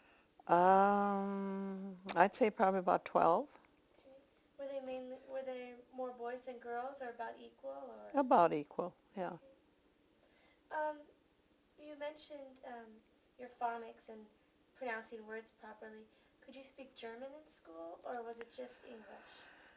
You weren't supposed to speak German, but sometimes it happened that you did, and you were given a stern look from the teacher because you were supposed to learn English. You're not supposed to do German, so I guess that was one way to tell you that you just try harder to learn, to talk all English. Because, we didn't actually know any English when we started school. We were Germans. Mm-hmm. Was that hard adjusting when you started school to English? Yes, I guess it was. It was. Could you speak English at home, or was that strictly German? No, we could speak English once. I mean, we could speak some English when we were at home. I mean, it wasn't that we were completely dumb, but there was just some things we knew how to say in German and didn't know how to say them in English. I mean, that was the confusion there. Yeah. Oh. What was your favorite subject in school? Mine, actually, it was English. English and geography. They were my favorite. How about least favorite? Least favorite, history. I never did like history. You don't know how many people say that. Oh, really? Yeah. Oh, my most gosh. people I interviewed, that's the first thing they say. Didn't like history. Oh, my gosh. Were you a good student? Did you do fairly well in school? I don't say I was an A student. I was probably a B student. Okay. So, a good student then. I graduated from high school as honor student, so okay. I guess I was the third in the row from the valedictorian. I was the third. Valedictorian, salutatorian, and then honor student they gave that I got in high school. I guess I was a average student, let's put it that way. Okay. Let's see here. What about homework? Did you have a lot of homework when you were a Yes. How would you take that home, and would your parents help you, or your sister or brother, or? Well, I don't remember our parents helping us much. Okay. I really don't. I guess we did what we could at home, and then if there was something we couldn't get, we'd ask the teacher about it. Okay. So. What types of things would you have for homework? We did have some workbooks that we could take home with like arithmetic problems in them and that we had to do. If we didn't get it done in school, you took home what you didn't get done at school. And English was another one. And of course, if you had studies and you didn't get it studied in school, you took them home and you studied them too, like in geography or history or health. So those. I guess it all depended how much you got done in school as to what you had to take home.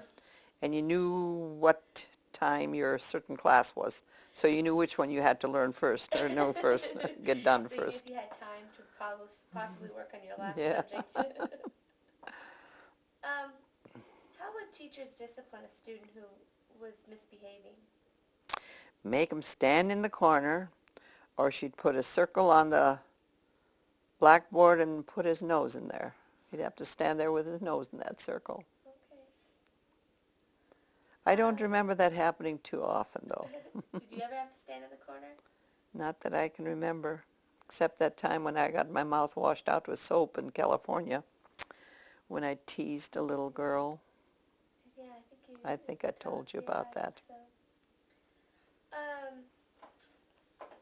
What about celebrating holidays? Did the school celebrate any holidays? Oh, our Christmas Eve programs were the best. We did playlets and everything. Really? Yes. We'd string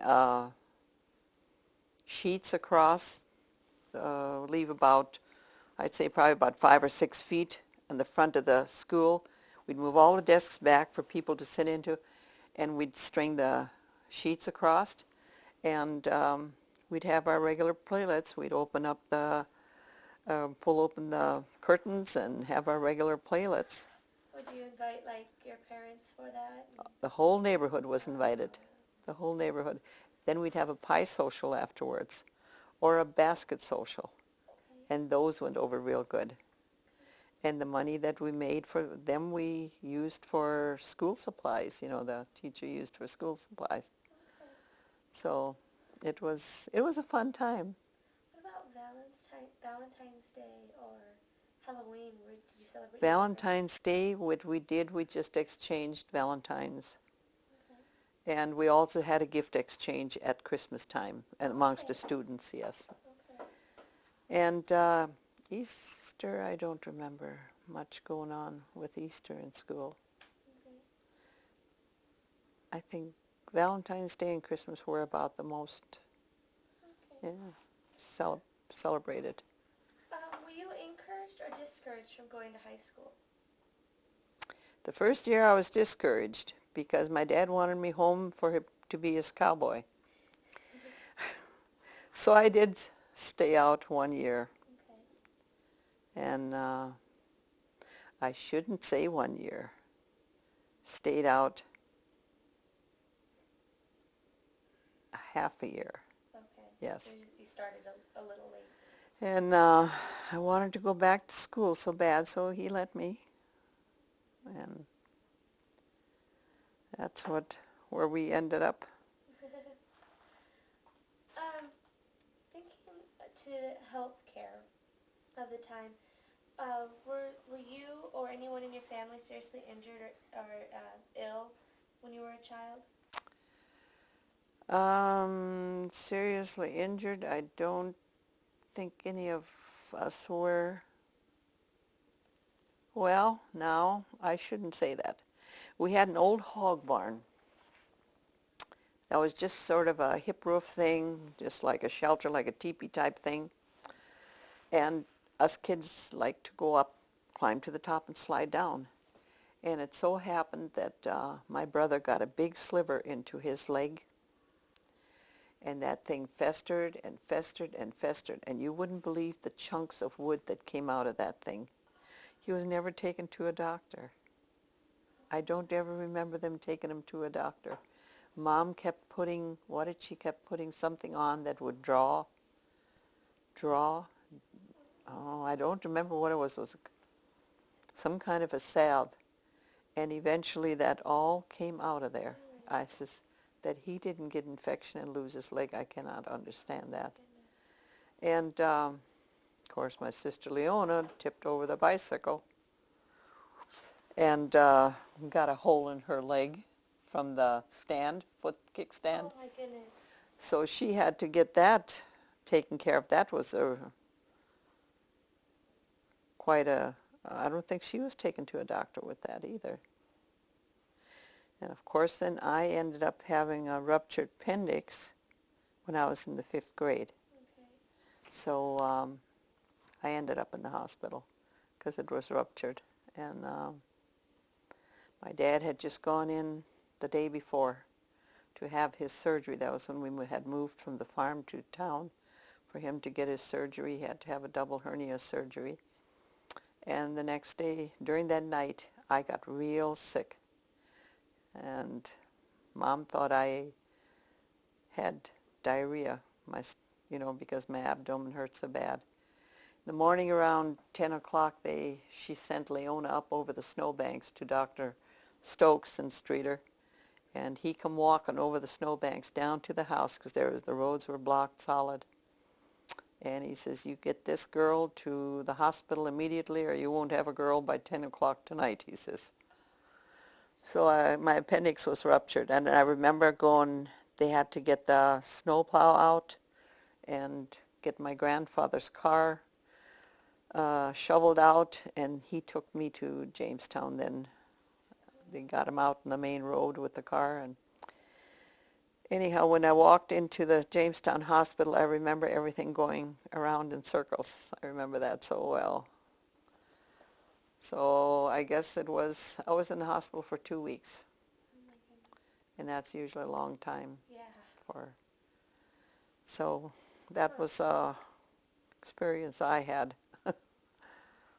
Do you recall any special home remedies or cures that your mother had? Usually when we needed something done to us, she'd take us to a lady in Gackle by the name of Grandma Mose that would browk. And she'd usually come up with some kind of a remedy that would help, solve our problem, our illness, whatever.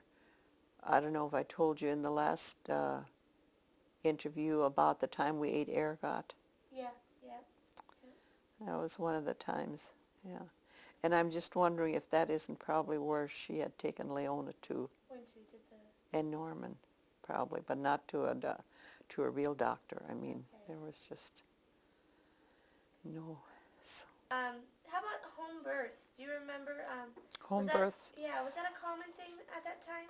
My mom had all her babies at home, Okay. but she had a deformed hip, so 4 of her babies died. They never lived. They were either blue babies or they lived for an hour and died. I shouldn't say just an hour. I think one baby lived for 2 days. Okay. And there was just no keeping him alive for some reason. Were they before you or after you? One of them was before my sister Leona. Okay. And then Leona was born, and I was born, and my brother Norman was born, and then Mom had 2 more little girls and 1 little boy. And the little boy is buried in California. Okay. He was born out there. Do you remember any of those births? I don't remember the birth. I just remember the funeral. The funeral.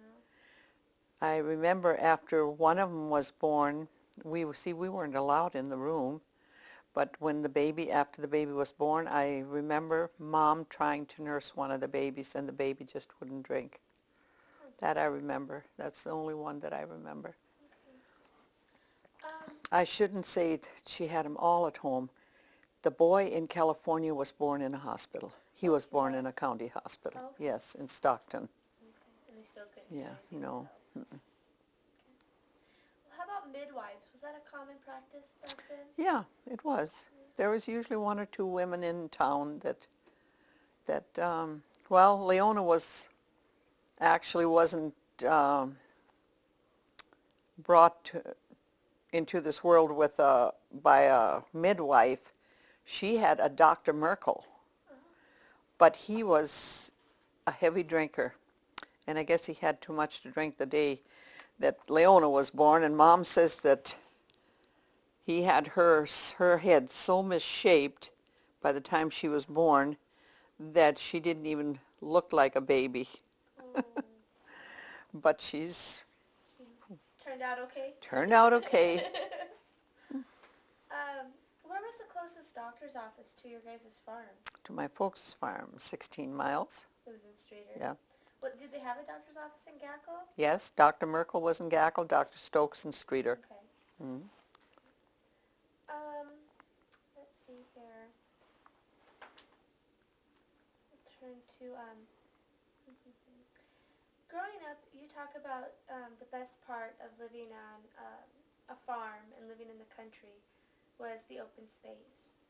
Did that ever cause any feelings of isolation for you, though, being so far away from towns? Not to me. I didn't think so.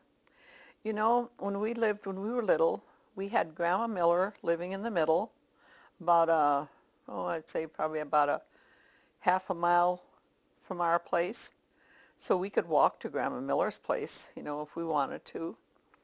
And then my cousin Maggie Presser, they lived about a half a mile to the west of my grandparents. We lived to the east and they lived to the west. Okay. And then there were some times like Sundays or even sometimes towards evening we would take off and go over to Maggie's folks' place and to play with the kids. And then walk home, many times walk home in the dark. And our parents weren't worried about us. They knew we went over to there and we came back.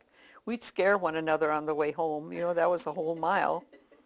That there's a coyote coming, and then we'd start running, run away from each other, scare each other. Didn't bother us at all. You know, me as an adult now, I would be scared to do that. I would. Different times. Well, we just never were scared. I'm terrified to walk in town. Oh, yeah. But like when I'd be out duck hunting with my dad, I would be scared to walk in the swampy area because there's places where there were springs. That I would be afraid of. I was always afraid of, you know, stepping into a spring and going down and not coming up. I didn't know how a spring was. How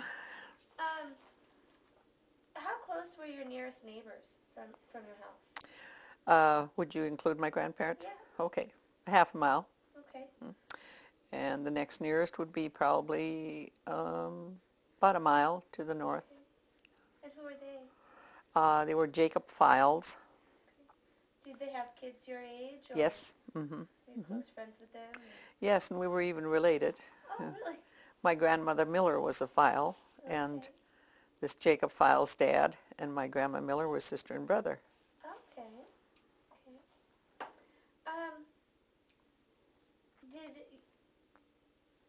Did your neighbors, did the Files ever look after you when your parents were out of town, or like on the farm, or gone somewhere when you needed someone to chaperone, or would that be like your grandparents? I guess my folks never did never did get, the ones that would have to probably babysit for us once in a while they lived about a mile and a half across the pasture to the southeast by the name of Spillaways. They had a daughter, Ruth, that would come riding across the prairie on her horse, and she would babysit us until Mom and Dad came home if they went someplace. Okay. That's about the only babysitter I remember. Okay. How about, you mentioned having unexpected guests come over all the time. Did your parents entertain a lot at your home? They did, yes, especially on Sundays. Okay. Sundays we usually ended up having company unless we went away to visit somebody else. And sometimes some of the relatives from South Dakota would show up in the middle of the week. I remember them showing up out in the hayfield once when we were out making hay. They came from South Dakota. And they were there for the weekend then. Where would people stay when they would come up to visit from like South Dakota? Would they stay with you? They'd stay at our place or at Grandma's place, yeah. And where would they sleep? Did you have like a... We'd have to give up our beds. So We'd end up, folks had an old couch, an old leather couch that they could open up into a bed. So that's where all three of us kids had to sleep on. Let's see here. What were what would the children be expected to do when company came over? Were they We were expected to do the chores, to help with the chores. Okay. And in fact, many times probably once we were old enough that we could do it ourselves. Okay. Of course, we'd take some of the neighbors or some of the company's kids would come along that they were our age. We'd take them along out to the pasture to get the cows. And we'd have to walk most of the time, which was a good mile out and a good mile home if they were in the back corner. So that was, yeah. Slop the pigs, feed the chickens, the ducks. Today you look at it and we have different social classes. We have, middle class, high class. Back then, did those social classes exist? Or did it just seem like everybody was the same? We all seemed to blend in with each other, so I would say we were all we considered one another as, the same. Okay. In the area, would you say it was predominantly German Russian, or were there other ethnic groups around as well? There was Finnish groups, especially to the east of us. There was an area where there was a lot of Finn people living from Finland. And in the town of Gackle, there was quite a few. Sarkanens, Homolas, Niskanens, Koskanemis, Holstroms, Andersons. They were all Finns. I mean, they were sort of neighbors to us. Okay. Was there any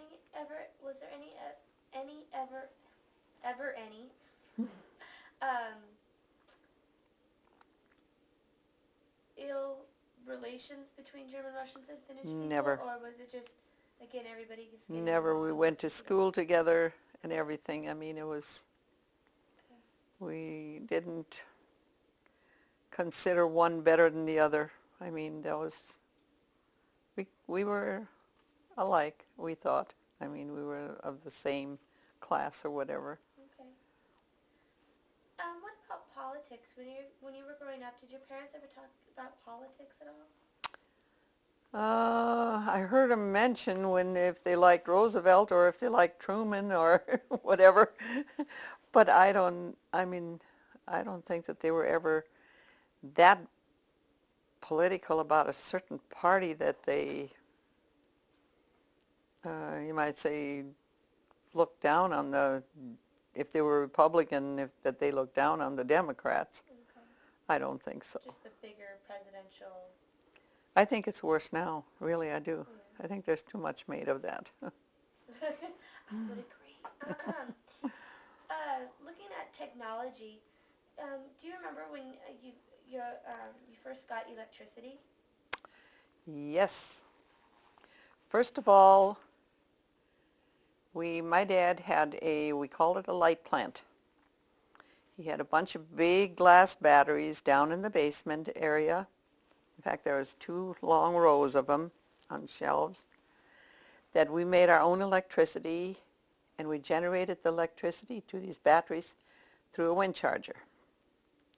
We had a wind charger outside, and when the lights would get low, or when the wind blew, we'd let the charger go, and Dad would have to keep testing these batteries with a battery tester so they wouldn't be over-energized. Okay. And if there was no wind outside and the batteries were under-generized, he would have a motor that he would start. And a gas motor that was in the basement too. And he'd had that exhausted outside, so the exhaust, went out. And then later on, in 1950, I think it was in the early 50s, that we finally got rural electric. And Chem Electric was our electricity supplier, and still is to this day. How about the first tractor? Oh. Well, the first tractor my dad had was an old oil pull. old thing. And I guess I remember him using that one year. I was real little. I must have been probably about 4 years old, something like that. And later on then, when we come back, other than that, it was just the horses that he used. And when we come back from California and moved back on our farm again, the first tractor he got was M, McCormick, farm old tractor. And after that, I guess I remember, that was the first one, real, besides the oil pull. And then he got an H tractor, a W4, and then he got an Oliver, and then he got a Alice Chalmers, so we had about 5 or 6 tractors on the place. So we had a tractor for every kid for sure. So you know what we had to do. We had to do a lot of the farm work for Dad. Did you prefer it with the tractor then? I loved it. Yeah. We even got to rake hay with the tractor towards last. Oh. Yeah, that was good. What about a telephone? Did your family always have a telephone, or did they ever get one? Never had a telephone. Never. Never had a telephone until, well, as long as my folks lived on the farm, there wasn't a telephone on there. Okay. So actually, the first year we lived on here, that was the year the telephone line came through here. And that was in 58, if I'm right. Yeah. So during that time, as long as my folks lived on the farm, I don't remember them having a phone there. My grandfather, Miller, and my Uncle Pete had a phone line up that they could call one another. Okay, just But those two. my folks didn't have one over to their place. Okay. How about a vehicle to drive, a car or a truck? Okay. Let me see, the first car, I don't even remember what that one was, the one we went out west with. I'm not even sure what kind of car it was. If I'd see a picture of it, I'd know, but I just couldn't really tell you the first one. How old were you when they... When we moved out west, around 4 and a half, Okay. 5, yeah. How important was the radio in your family? Well, we didn't have one until we moved back from California, Okay. which was in 39 or 40. And so we enjoyed it once we got the radio. We hogged it. What were some of your favorite programs? Oh, one of them I liked to listen to was the Fairmont Old Timers. When I drove out went out to get the cows, and we had the car. Well, we listened to it in the home phone too, but we had a car that had a radio in it, and I'd put the Fairmont Old Timers on. They come out of Yankton, South Dakota, and that was my favorite program to listen to. And then, of course, we had Hi-Yo Silver. What's the world? Lone Ranger? Lone Ranger and Tonto, that came over, and what are some of those comedies?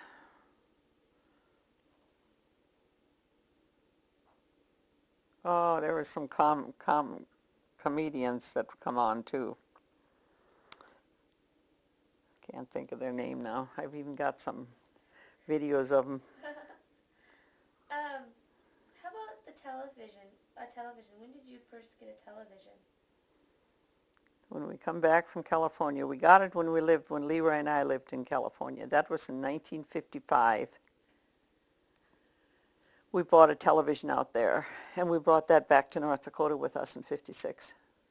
How did that change your life? Well, we didn't get the best reception here in North Dakota. But actually, I guess it didn't do that much. It didn't do as much damage to our lifestyle, I should say, as it does now. Okay. We listen to a lot more. We just listen to it once in a while, I guess. How about movies? Did you go to the movies when you were a child? Yes, yes. What was that like for you? In fact, I got out of a date one night. I said I have to go to the bathroom, and I snuck away, and I went into the movie at Gackle. Was that with Leroy? No. Did you leave him stranded? No, it wasn't with Leroy. It was with another guy. I didn't want to go out with him in the first place, and the only way I could get away was say I had to go bathroom, and I went and snuck into the theater. And that was at Gackle, and it cost me exactly 11 cents to go see the movie. Do you remember what movie that was? It was a Roy Rogers movie. Okay. Thinking back to your childhood, what was your favorite movie? Childhood, my favorite movie. Childhood.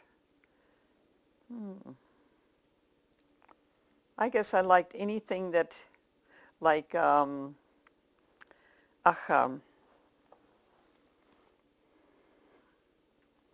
Lucy, I Love Lucy, and not The Odd Couple, what is that called?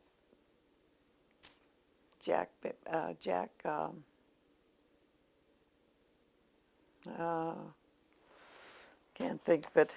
Jack Benny movie was a good one too, a comedy. Let's see here. Of course, I like the Golden Girls now. I actually like the Golden Girls myself. As far as clothes, who made your clothes during your childhood? My mom. Where did she get the fabric from? She bought that in the stores in Gackle. They had, had a remnant department, and she made most of our clothes. In fact, I've got one little dress left. Do you? That she made. Yes. Oh. Hung it in my closet. It's still there. To see it. Every now and then, one of the grandkids will put it on. We'd love to see it and take a picture of it. That'd be great. Okay, if I can get all the boxes moved away from in front of the closet. I've got a bunch of rummage sale stuff stacked in front of it, but we'll get it. What was a typical outfit or something you'd wear every day for a girl back then? Girls, dresses. Dresses? We wore dresses all the time. Okay. Pants was not heard of until, you might say that, say about the 4th grade or 5th grade. And even then, the only pants that you wore was a pair of snow pants. You wore a dress to school. So even in the wintertime you would wear a dress? Yes, we'd wear a dress, and we have to wear these long, thick stockings and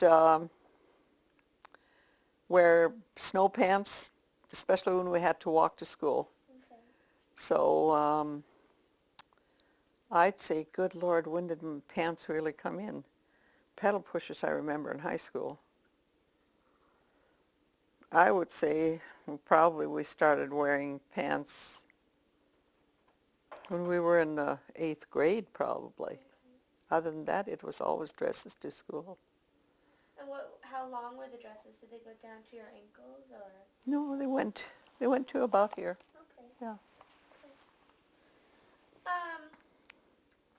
You mentioned that your mom did a lot of quilting. Did she also do some embroidery work and that Yes. kind of thing as well? Embroidery, crocheting, quilting. She never did knit. Okay. That would be about it. Quilting, Did she teach crocheting. you and your sister how to? My grandmother on my mom's side, Grandmother Cummer, she taught us how to crochet. Okay. Because Mom never did have time. I mean,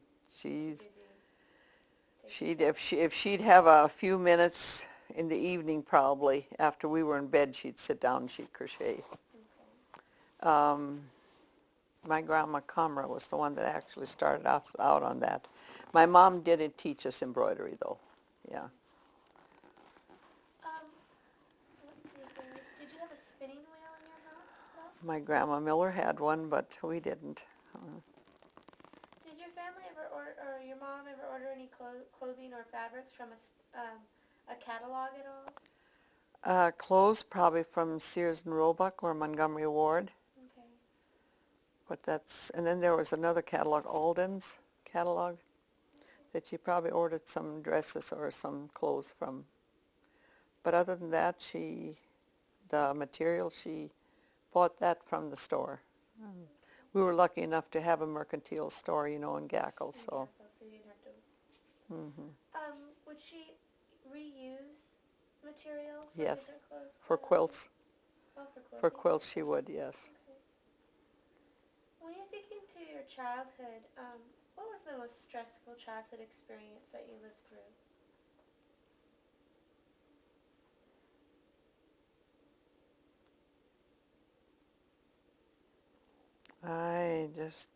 Oh boy.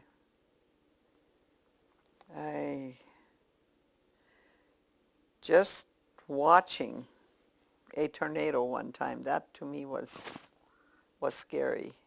But we never were in one ourselves or in a bad storm or anything. Where did you watch this tornado at? It was to the west of our farm. It came through Lair, North Dakota, Beaver Lake. I know it sucked a bunch of water out of Beaver Lake and dumped it out on other ground. And it took a man up in the air that was out disking with his horses and killed him. And that I remember was watching that because it was such a black, thick funnel. We were outside watching that with my dad, I remember. How old were you? I probably was about 6 maybe. Okay. Yeah, that was 6 years old. Let's see here. What was the scariest thing you ever experienced? Scariest thing was a prairie fire. We were in school yet that day, and we saw a big cloud of smoke to the south of our farms and our school, and that fire burned towards the north, towards our farm and Grandpa's farm. And I remember them hitching the horses to the plows and plowing a fire break around the farms, and I remember them getting singed, from the flames, their eyebrows and stuff getting singed.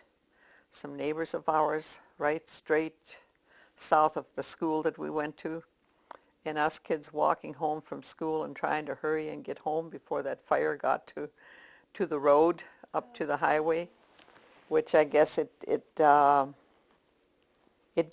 burn up to the highway. I remember that. And I remember them trying to get this fire break made, and there were so many big rocks, and the horses, getting the horses to go faster and trying to get this done. That was one of my scariest things, I guess, that I ever experienced, because the fire got so close to home, to the farm. Did the fire break stop it? They did finally get it out, but they had to watch during the nights. Many places, posts were still smoldering, and they had to watch them so they wouldn't ignite again. I think that was the scariest one that I ever remember. How old were you when that happened? Oh, I must have been about 7 or 8. Okay. Thinking back, what would be one of your best memories of your childhood, the happiest times?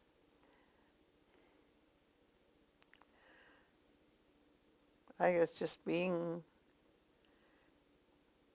a little girl and being loved by my parents.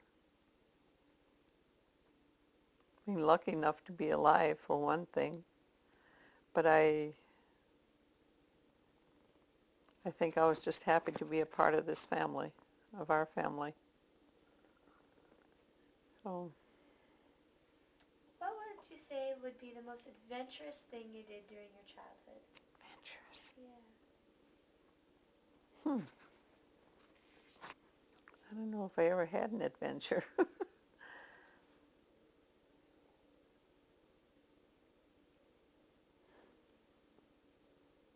Oh, probably the winter when a relative of ours passed away, and I was going to high school at the time, and the roads were all blocked, and we had no phones to call to the farm to let them know of this person's death. So a friend of mine, whose grandmother it was that passed away, and her grandmother, of course, was a sister to my grandpa, Miller. Okay. So we were going to come down to the farm and let my parents know and Uncle Pete's know, and the roads were all blocked, and they had a little Model A, coupe car, and she and I took the liberty of, it was a nice sunshiny day after the blizzard, and we took this little car and we came driving down the blocked roads over the compacted snowbanks with this car until we got to Highway 34. We were about 2 miles from home, and the car just broke down into a drift. There was too high a drift. We couldn't even get up over it.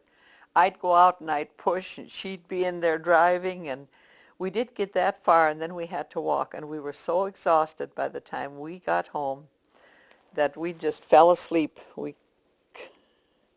We couldn't stay awake another minute. Oh my goodness. And then the next day they come out with a rotary plow to open the roads, and we had to get that car out of there, or else they'd have probably smashed our poor little car.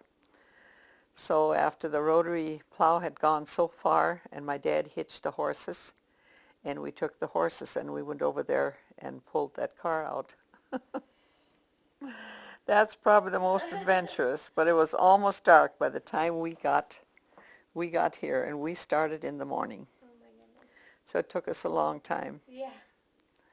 And maybe that's why I've got all the problems now. I think I think I lifted that car across the snowbanks. Oh. When you think back, we've talked about grade school. What was high school like? High school, I enjoyed high school. The girls, we didn't dare to have a basketball team, but we could play basketball, and I enjoyed my teachers. I don't think I had a teacher that I didn't like. They were all very good teachers. In fact, one of them is still alive, and that I know of. There's probably more of them too, but he's Edwin Isler. You probably know him. I've heard the name. I think he's on my list. Okay. He's in the Gackle Care Center now. Okay. He was my favorite teacher. Really? And his language is just the old German, how would you say? You can tell he's a German when he talks. Okay. Through and through. Yes, he was my favorite, but I think I liked all my teachers. And you went to Streeter High School? I went to Streeter High School. Okay. Mm-hmm. Thinking to your teenage years, how old were you when you started dating? 16. How would you say the customs of courtship are different from then than they are today? I couldn't tell you. I wouldn't really know. I really wouldn't know. Okay. What was a typical date like back then? Well, go to the movies, Okay. and then have a little lunch, and then go home. Okay. Probably park someplace for a little while and smooch. Have to add that in because that's exactly what happened. During your young adult years, your teenage years, were there ever parties or gatherings where kids would get together? The only gatherings I can remember is we'd take my dad's old truck, and it wasn't an old truck at that time. Now it's an old truck. It's sitting over here in the weeds. We got a picture of that last time we were yeah. here. We'd take that down into the Bell's Ranch, the hills south or west of my folks' farm, and We'd park it up on a hill, and I would play accordion, and the other kids on there, the neighbor kids, would dance on back of the back of the truck box.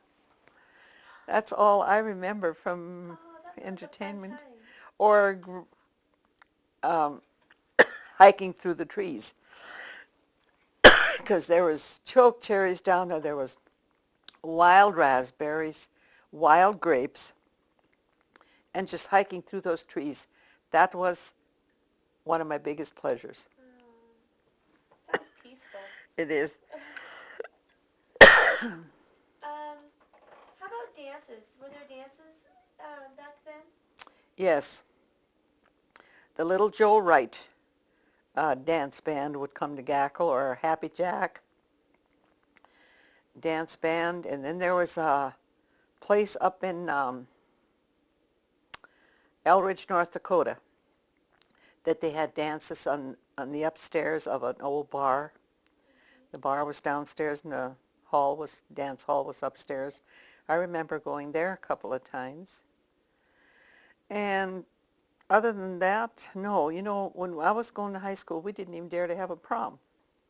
That was a no-no. The school board just definitely ruled it out. You cannot have a dance in school. So, oh yeah, what was, were there any, like, did the older generation have any negative feeling towards dancing? yes, yes, definitely. Not my parents, because Mom says that was their Sunday entertainment, was the neighbor kids all getting together in the hay mound of one of the neighbors' barns. And, you know, some of those guys could really play a fiddle or a guitar or an old button accordion. My dad played a button accordion. And they had their own barn dances. She says that was their way of entertaining themselves. So that they didn't mind, but our school board and streeter was very strict. They had some strict people on there that would not allow dancing. Thinking back, World War II impacted a lot of people. How did it impact your family? I don't remember that any of our relatives, close relatives, had to go to the service. But I remember a lot of Gackle. I remember brothers. There were Finn brothers who were both killed in action. I remember that. And we had a distant relative, Philip Doctor. He was killed in action. That I remember. And of course, that wasn't happy news for us when you heard of somebody you knew or what that was killed over there. So I would say it had a very negative effect on a person. We didn't like war, didn't want war. And there was I remember one neighbor coming back from service. We met him in Napoleon. He had to find his way home. He lived south of my folks' place, by the name of Johnny Dorr. And I remember we saw him. He saw us in Napoleon. He had gotten off the train there, and he saw us in Napoleon, and he asked if he could catch a ride with us, home. And well, sure we would. And of course it was chore time, so we said we'd first do chores, and then we'd take him down to his folks, who lived about 5 miles probably from here, from my folks' place. And that's what we did then. We took him down, and their folks were surprised to even find him at home, because there was no way of letting them know. He just, there was no phone out that way or anything, so we just surprised him and brought Johnny home. How about rationing? Did rationing affect your family at all? Yes. We got stamps for sugar. Sugar, and what was the other rations? Sugar was the main one that I remember was rationed. We only, do you remember any more, Leroy? Gas, tires. Oh, gas, tires were rationed. There was some more foodstuffs that were rationed. You got stamps, so many stamps. And once those stamps were used, you didn't get anything anymore until the next set of stamps came. So it was, I mean, you limited your baking and everything, you know, that you needed sugar with. You limited, you didn't use it in coffee or cereals. Did Christmas celebrations change during World War II? Did that affect the holiday season at all? I couldn't even tell you. I couldn't say, really. How about, did your German language and heritage, did anybody ever discriminate against you or hold that against you at this time, at the time of World War II? No. No. And then how would you say your family changed their way of life because of the war? What was the main things that changed their life? Well, we didn't drive that much. That I know. And in the wintertime, we'd go with the horses to visit the neighbors. Okay. And of course, in the summertime, there wasn't that much, you know, didn't have time to visit, let's put it that way. Okay. And as far as gas, I guess, was concerned, you only used the tractor when you needed it. I mean, other than that, you used the horses to save on gas. That's about all I can think of right now. Okay. Before we do the concluding insights, let's just do a little side note. How did you meet Leroy? Oh. You know, I could have him go I hide, and then you could tell one story, and then in a minute he could tell another story. We'll see if they're the same. It was January 1st, I think it was, at Gackle, that I saw him. He was with another girl. And of course, I knew Leroy Buck was lived around the country here someplace. And the next night that was fine. He was with another gal, that was fine. The next night, we had a New Year's dance at Streeter. And all of a sudden, here comes this big old limousine. What was it, a Dodge? Leroy. Mm-hmm. His dad had one of these big four-door Dodges, these long, they looked like half as long as the limousine is now. And there was him and a friend of his by the name of Leo Kinsley. And of course, Leo Kinsley was dating my friend, Edna Schaefer. And I was at Edna Schaefer's house. And there was three other girls. There was, so there was 5 of us girls.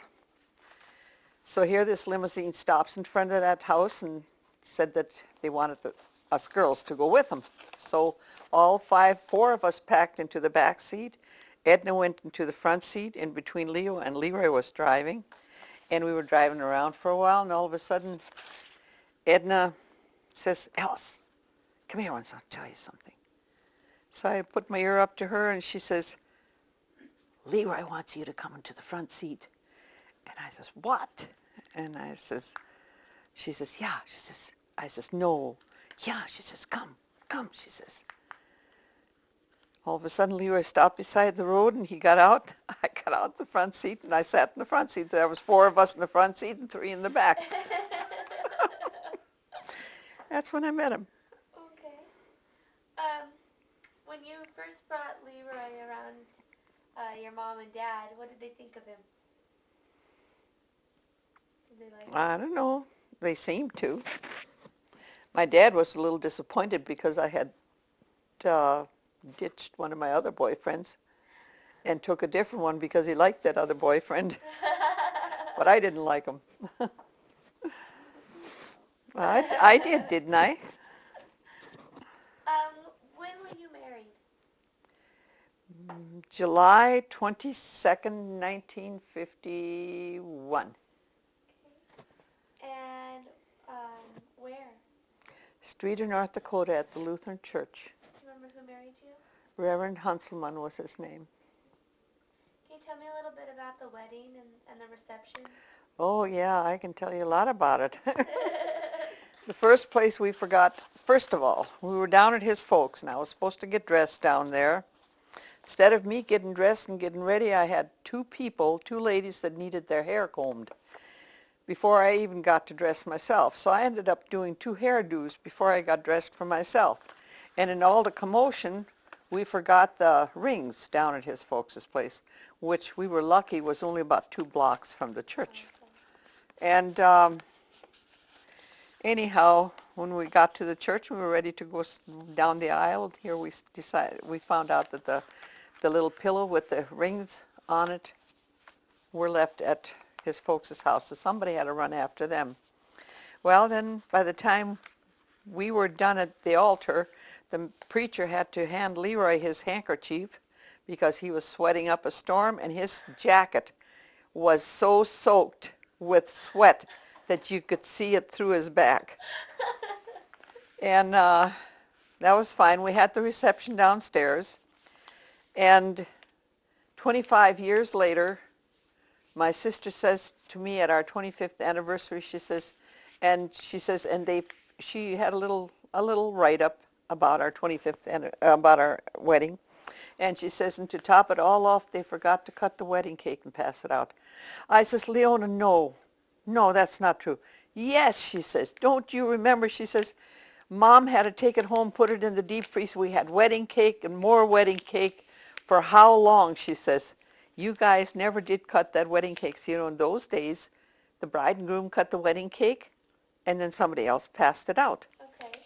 And the reason that happened, we also had to open all our gifts, show them to the people, and say who you got it from. So by the time that was all done, it was 11 o'clock. And we were so tired, it was just terrible. I says, no wonder we forgot to cut the wedding cake and pass it out. I says, I wonder what the people thought about that. Oh, I really do, because the church basement was full. Oh my goodness. And of course, in those days, Mom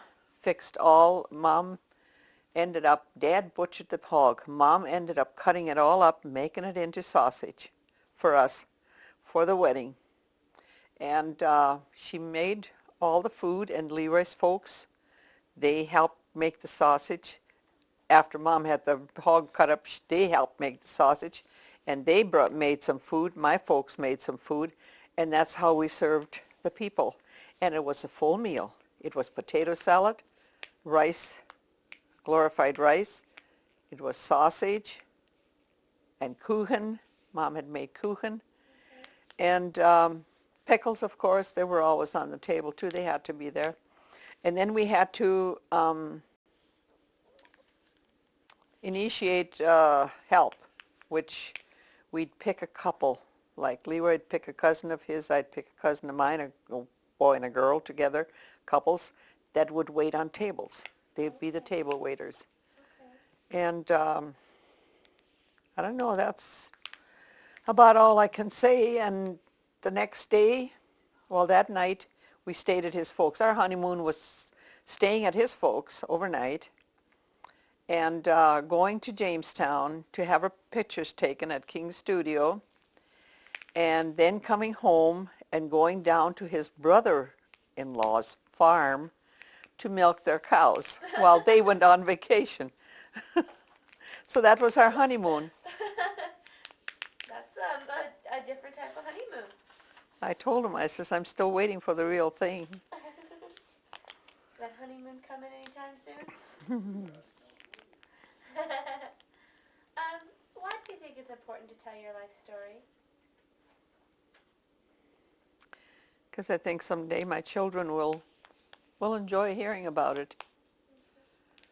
At least I know I would feel that way. If I had a story, if somebody would have done that with my parents. In fact, somebody did that with my Aunt Anna, and I've got that. Oh. I don't know where I've got it, but she tells about her childhood and different things in there, just like you are doing here. And I thought that was so unique. Nice. Even I enjoyed it, even though she was just my aunt. Are there any thoughts or observations that you would like to share with us through the interview process? I enjoyed doing this with two lovely people. Me too. I really enjoyed you, Jessie, and Will. I really did. Thank you. Well, I think we'll go ahead and call it good. And I do know that before we leave today, we'd like to get you on the organ playing. Oh gosh. All right, say it again. Nobody's darling but my love. And you said this was Leroy's favorite song? Okay. Yep.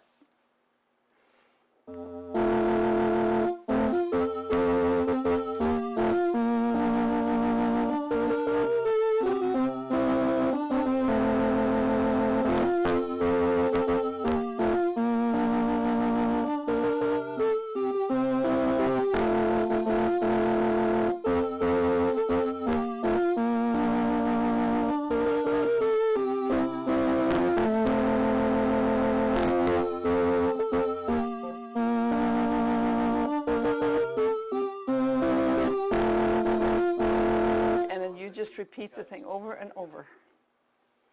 I'll play you another one.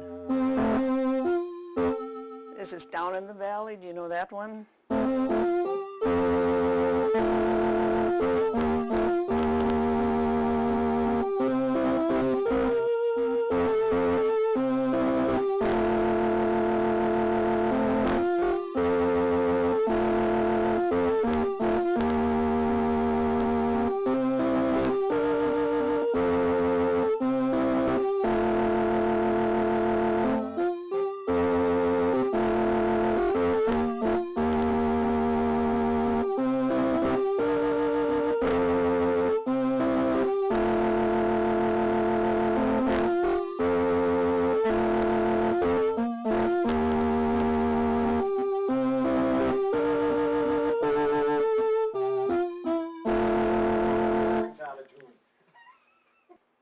I have to play.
I made too many mistakes in that one. Oh boy. Have you ever heard the, what's the name of that polka?